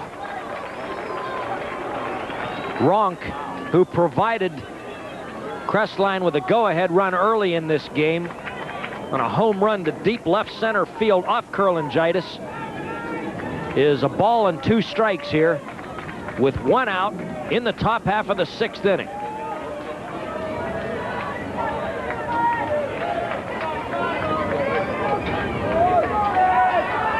There's a look at KC Carlingitis. Ball up high, 2-2. His fastball sort of tails away from a right-hand hitter, and that time he just up and away.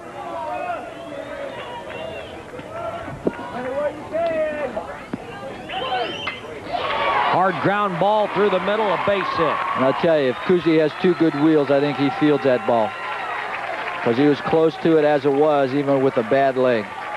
So a 1-out single by Ronk. That'll bring up Parsons. 5-2 Catholic Central. 1 on, 1 out here in the top half of the 6th inning. John Parsons, a 300 hitter coming into this game. And again, Carlingitis needs to be careful. He's got a little breathing room here with a 5-2 score, but he doesn't want to get careless with a runner on first and 2 outs. Ball away. That's his fastball, tails away from that right-handed hitter. He hasn't had real good command of that pitch today. His off-speed stuff has been much more effective for him through these first 5 innings. Swing and a miss. 1 ball and 1 strike. I'll tell you, he came back with the fastball and got it over.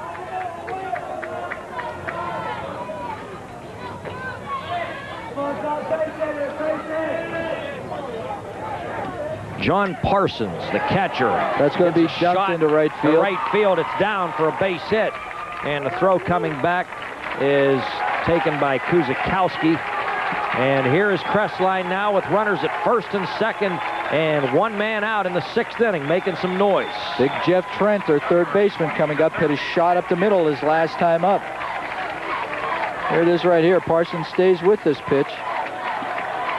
Keeps his head down, eye on the ball, and is able to just loop that ball into right field. Bracone fields it on one bounce and gets it back in quickly.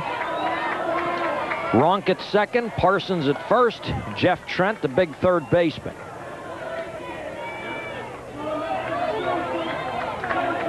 Two on, Catholic one out. Central working here with a 3-run cushion in the 6th. The pitch is low.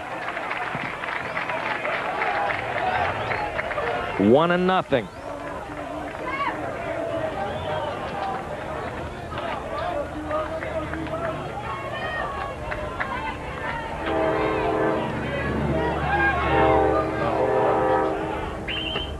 Strike on the outside corner. 1 ball, 1 strike to Jeff Trent. Nice ground ball for a double play would be exactly what the doctor ordered here. Nice high hopper to shortstop. That's in the dirt. 2-1. Little 6 to 4 to 3 would be exactly what we needed here. Any kind of an out when you're in this situation is highly desirable. They need Absolutely. 5 more for a state championship, and they've got a 3-run cushion here. Kurlangitis from the stretch. Ball hit to center field. Aulet under it. No problem. And 2 away. Big out right there as they get into the bottom of their batting order right now. Steve Glauer, first baseman. Scheduled hitter. Look at the replay here. The pitch was hittable, First baseman, Steve Glauer. and under Trent it. just missed it. JoJo Aulet. Excellent hands. What a basketball player. If you've ever seen him play, handles the ball really well.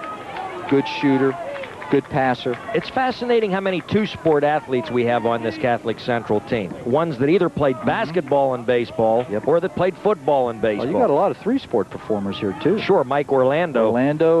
Claus. Right. There's another fly ball to center field. Aulet has a easy beat on this one. And we have played 5.5 innings. It's KC and the Sunshine Band 5, Crestline 2.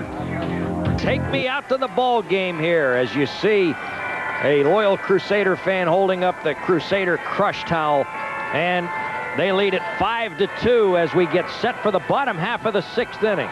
Crestline led 2-0 into the bottom of the 3rd. That's when Catholic Central got on track for 4 runs, added another one in the 5th it was, to go up 5-2. And now Crestline has to be a little worried. When you get down to your last 3 outs of the season in this situation, it's definitely a mentally difficult task for a bunch of 16-year-old and 17-year-old kids to have to deal with. That's absolutely correct, George. And, we're going to see what kind of a team Crestline has and what kind of a team Central has when it comes to that last bat that Crestline's going to have in their top of the 7th inning. And we'll see what Catholic Central can do here in their half of the 6th inning.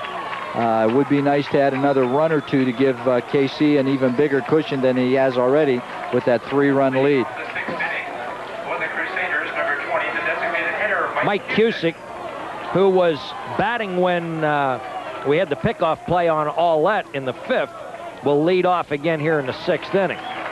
Strike 1. Mike has not been real successful against Fisher in his designated hitter's position here in the 4th spot for Catholic Central. No, he struck out in the 2nd and flew out to the 3rd baseman in the 3rd. I'll tell you, good strong hitter, batted .430 on the season for Catholic Central as a designated hitter, so he can hit the ball. Fisher has him in a hole here, 1-2. Mike Fisher, the pitcher for Crestline, came into this game 10-0 with a 145 earned run average. But it's all in danger of evaporating here in the June sunshine. 2 balls and 2 strikes.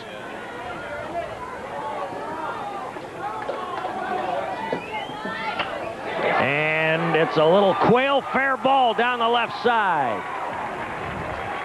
That was one of those ones that leaves the bat vibrating in your hands. That's right. But a base hit nonetheless. It had eyes on it, got over the third baseman's head about a foot inside that left field line. So the leadoff batter is on for Catholic Central with Mike Orlando coming up. And we'll get a chance to look at it again. Just getting around, the ball was in on his hands, dumped it over Trent's head, the third baseman. Right down the line. And we got something humming here. Cusick on at first base, Orlando in the box, and Cusickowski on deck.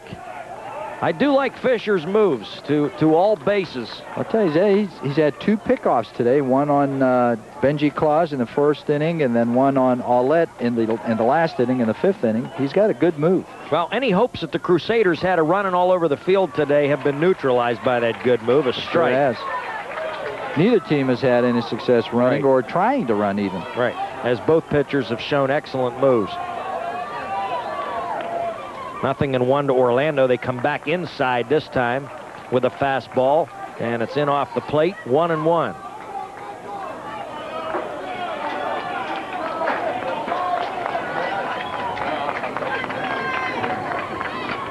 Orlando chopper to third. Trent wants to go to second. The throw is errant, out into right field. There goes Cusick to third. Well, they wanted to test the third baseman, and they did. And Jeff Trent got a big high bouncing grounder down that right to him. He didn't have to move very far, but he tried to touch the ball to the second baseman and put it over his head. Here it is right here. He's trying to throw the ball and just can't do it. You could tell the way he attacked that ground ball that there was just some kind of tentativeness about it. And then when he got his hands on it, you knew something bad was going to happen. Yep. It just had that look in his eyes. And First something and third. bad did happen. 1st and 3rd and nobody out. And here is Mike Cusickowski. The Crusaders with a chance to make some ugly things happen here to Crestline. See if they send Orlando. Mike has relatively good speed.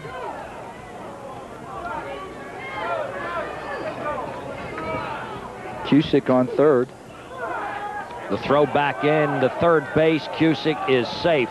Now, how often do you see that, a pitcher with a pickoff move to third base? That's what I said. This guy will throw it everywhere.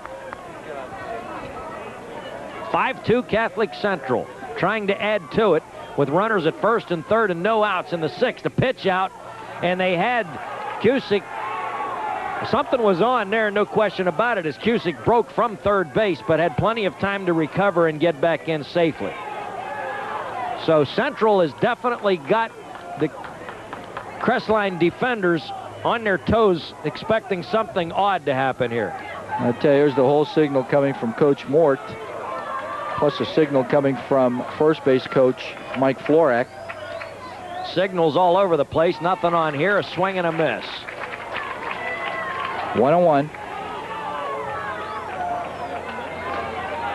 I tell you, if I wanted to see anybody come up with a big hit, I think it would be Cusickowski, because he's played with such great heart today with that bad wheel that he's got. I'd just like to see him become a semi-hero right here. Where's his dad? He's too short to really see in the crowd, so it's hard to say where Coach Cusickowski is. Ball high. 2 balls and 1 strike. I know that little Cusi had to get some of that fiery competitiveness from sure. dear old dad. I'm sure. I'll tell you, they're almost like bookends.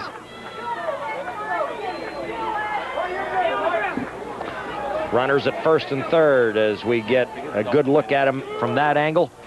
And the ball is down in the dirt and outside. 3 balls and a strike. Jason Bias waits on deck. Fisher coming unglued a little bit here.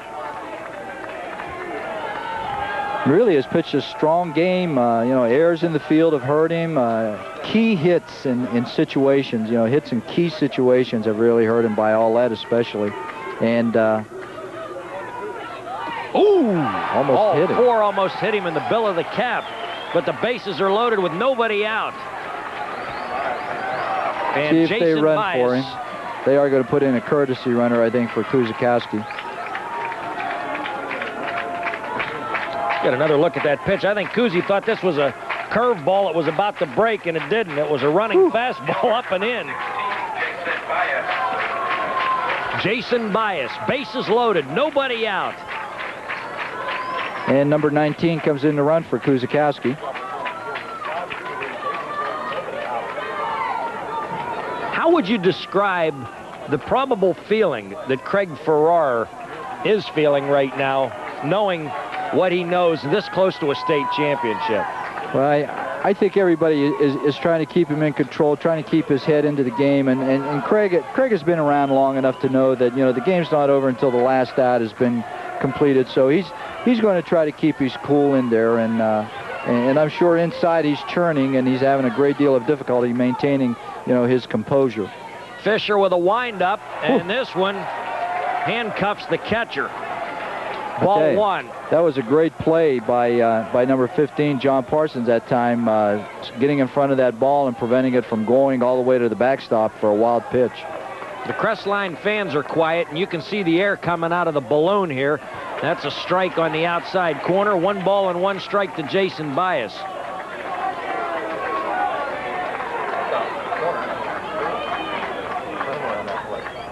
Off-speed delivery and a nice pitch. Just when you think Fisher's coming unraveled, he comes right back with 2 quick strikes, 1 and 2. He had Bias way out in front of that. Here it is right here. Swing and a miss. And he struck him out. Pretty big strikeout in that situation. Sure is. Any life that is left in this Crestline team will be determined by what happens in this half of the 6th inning. Because if the Crusaders can bash one right about now, you might be able to totally deflate this bunch. But if they get out of this mess, then they'll come in with some confidence for their last at bat. Absolutely. KC Curlingitis is 0 for 1. And I'll tell you, Fisher is really reaching back and doing a great job of throwing strikes. He's got he again has good command of his pitches. He lost it there for a while, but now he's throwing strikes. And they wind up, and the pitch from Fisher, it gets away, and this is going to score a run. Cusick comes home with the 6th Crusader run, and that'll have to be ruled a wild pitch. That was way down in the dirt, and it was good that Parsons was even able to get a glove on it.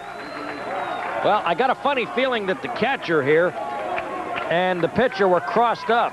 Right there, it's off the heel of his glove and bounces to his left and all the way to the backstop and enables Bias to come in and score. Fisher and Parsons talked about it after the pitch, and I think that Fisher may have thrown a curveball there when Parsons was expecting a fastball. So now you've got runners at 2nd and 3rd. Still 1 out. Orlando's moved to 3rd, and the Crusaders with a runner at 2nd base that replaced Kuzikowski. Who was that out there? Maruk, okay. So it's 2nd and 3rd, 1 out. And Curlingitis still batting. Curlingitis walked to start the 3rd inning rally that led to 4 runs. A strike, 2 and 1.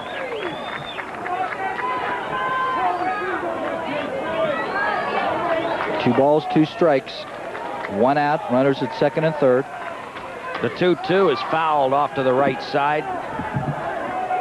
Not playable. Count remains at 2-2. 1 down here in the 6th inning. Catholic Central 6, Crestline 2.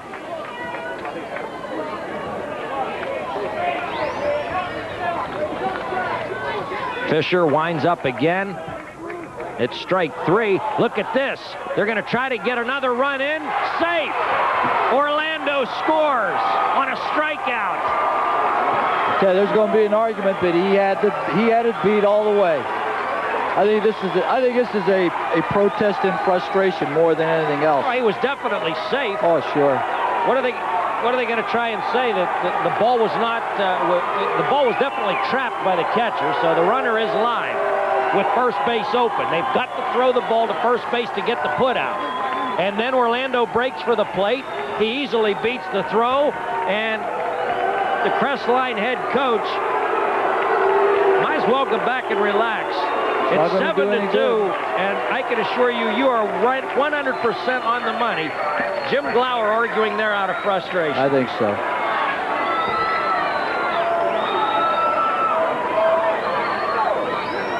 Two runs in this inning. There's only been one hit. An error, a walk, a wild pitch. Pass ball. And a passed ball.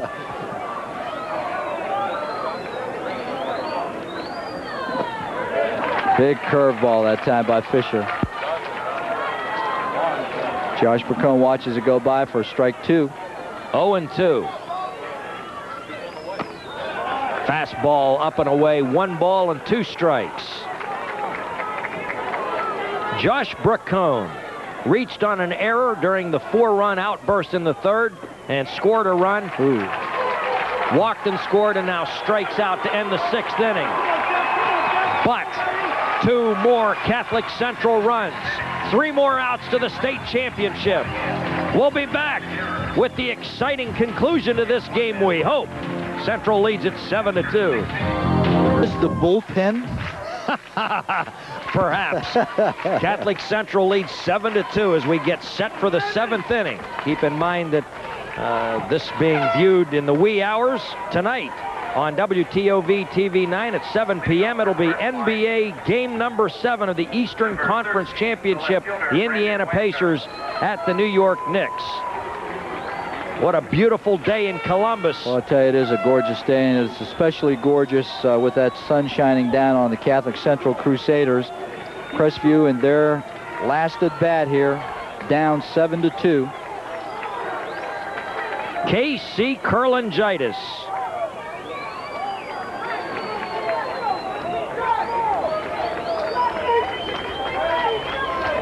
And he will get set to pitch to Brandon Wagner, who came in as a pinch hitter for Gonzalez in the 5th inning, and a strike. On that extended outside corner. That's exactly what you want to do right here, is get ahead of every hitter. If they hit it, they hit it. That's right. Just make them hit it at somebody. Throw strikes. Big curveball up a little bit too high. A ball and a strike here to Brandon Wagner. 7-2 Catholic Central. Top half of the 7th inning. Curlingitis with the delivery, and it's a little flare to right. Caught for the first out. And Josh Bracone with the putout. I tell you, Bracone got a great jump on the ball. Showed some real good speed as he came and fielded that little dying liner right here. Here it is right here. And good speed shown by Bracone, and a good catch. And again, 1 out. Looking right into the sunshine, a difficult play. It sure play. is, right into the sun. And right fielder really has it hard. He's looking right into the sun right now. Here's the right fielder, Brad Hoskins. 2 outs to the state championship. Curlingitis winds and deals. Ball up and away. George Kellas and Rich Wilinski enjoying every minute of this state championship in Division 4. 9 long years since an OVAC team has left here with the Golden Trophy. 1-1. There's a few cars taking a beating back here. I tell you, the parking lot is right behind the first base bleachers over here, and the lot is full. I saw a van get thumped here behind us. Is that, I see all kind of faces in the crowd. Do I see Perry West up there? Is that who that is? Could be. The top row? Who is that? No, that's not Perry West. That's... I'm a little nearsighted, but it sure looks like Perry. Fly ball to right. Bracone coming toward the line. Bracone! What a catch! Whoa! With a sensational play. What Josh Bracone. Look at that smile. And he had such a long way to come for that one, too. So here it is on a replay, down the right field line. That's a state championship smile after this, and deservedly so. Great play, well, I tell you. And a big bouncer from Benji Claus. 2 outs. 1 out away from a state championship. Eric Leicht is the last hope for Crestline, and the Crusader fans are standing and applauding. Let's go blue. Foul back, 0-1. I tell you, I think it was the last time, wasn't it, George, that Kurlangitis and Leicht just battled one another. Leicht fouled off about 6 or 7 pitches in a row with a count 3-2 before he finally walked. And it's a base hit to left. Leicht rounds first, and he will stay right there, as that run means absolutely nothing at this point. Central leading by 5. Brings up the pitcher, Mike Fisher. Here's the replay right down the line. The thrill of victory postponed at least for just a moment, as Eric Leicht gets a 2-out base hit to keep Crestline alive. Fisher, with 8 home runs on the year, steps in. His mound opponent, K.C. Kurlangitis, looks over at the runner, and it's a one-hopper to Cusickowski, to Claus. It's all over! Central wins! Central wins the state championship!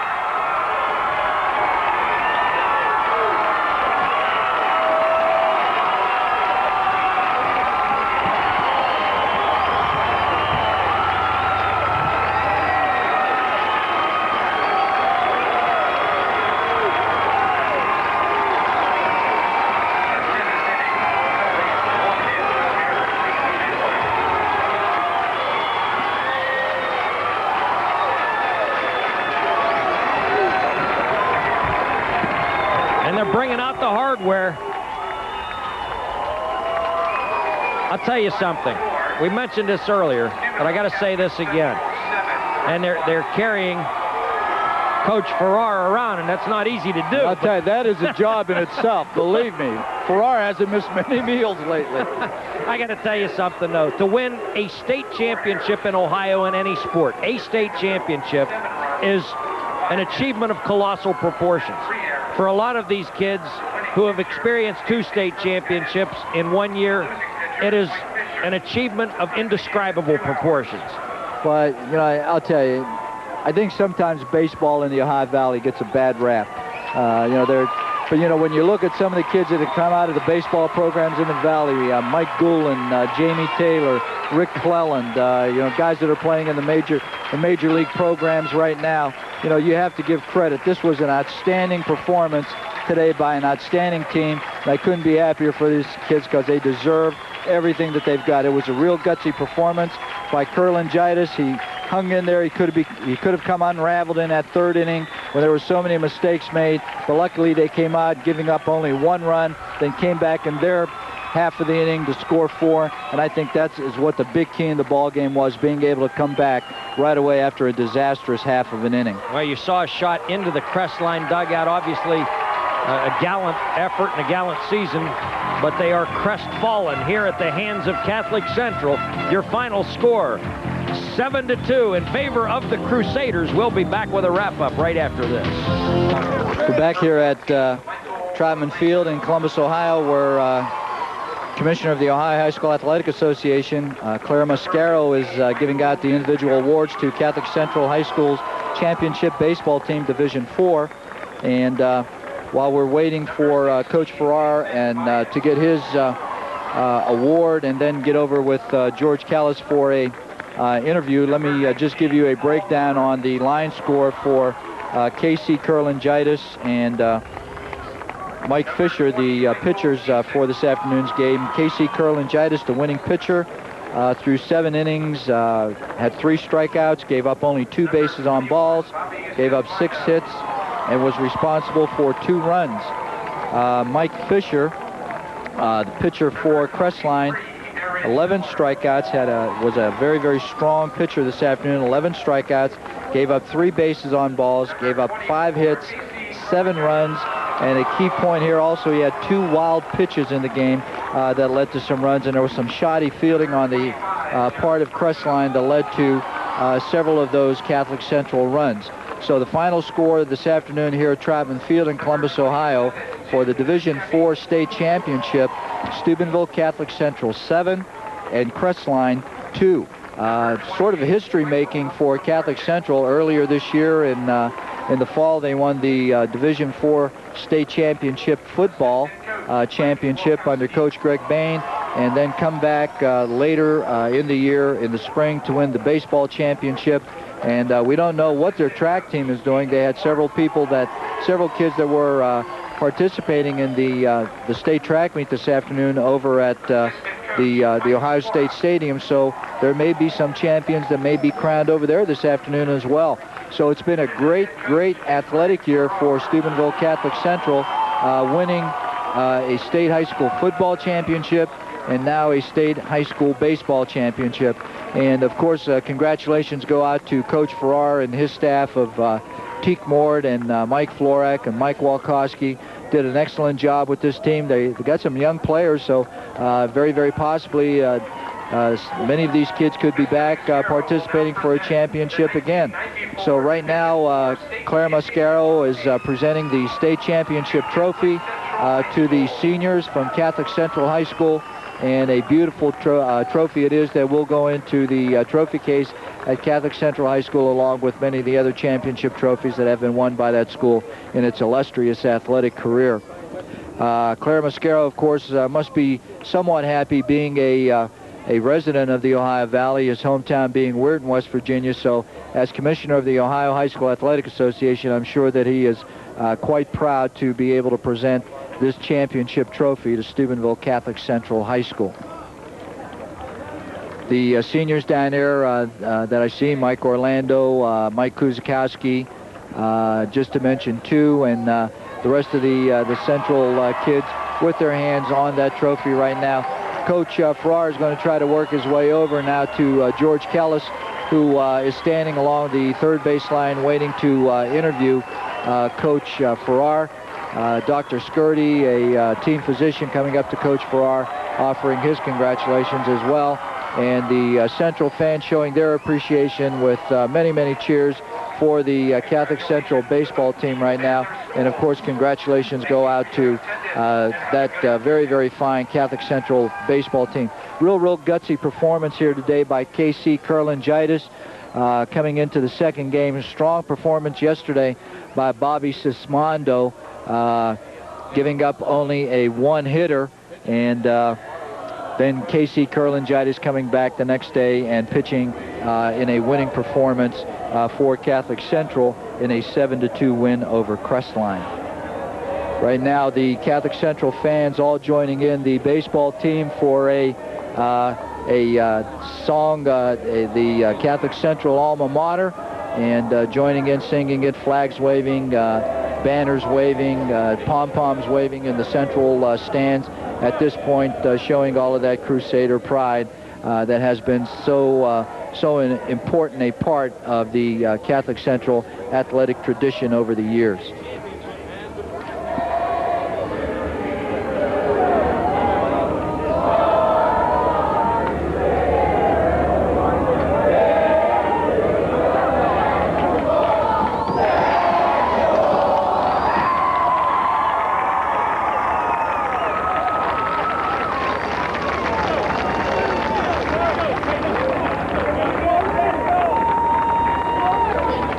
We may get Coach Farrar to meet with George Kellas there. He's running out with his team now out to center field, and we may have to wait a little bit yet before George is able to corral Coach Farrar for an interview. Got to give George credit. He's doing his best to try to get him, but he's walking out now toward center field, where Coach Farrar, I'm sure, wants just a few minutes with his team to congratulate them on their effort, and to give them a few words, I'm sure, of appreciation for the effort that they have put out into their baseball program all season. Okay, we're going to take a break right here. The final score on the Ohio Valley Hospital scoreboard, the Division IV State Championship game, Steubenville Catholic Central 7 and Crestline 2. We'll be back in just a short time with that long-awaited interview with Coach Craig Farrar.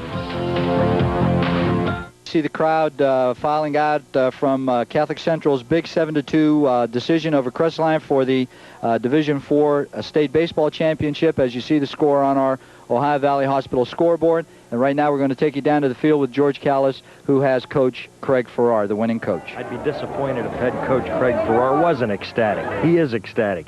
You know, when you finally get to this point and you finally win this thing, especially after having been here and been close last year, is it everything that it's all built up to be? Yeah, you're a little bit numb at this point right here, especially when they dump that water on me. Yeah, they dumped the ice water all over you. First one I avoided that one, I couldn't.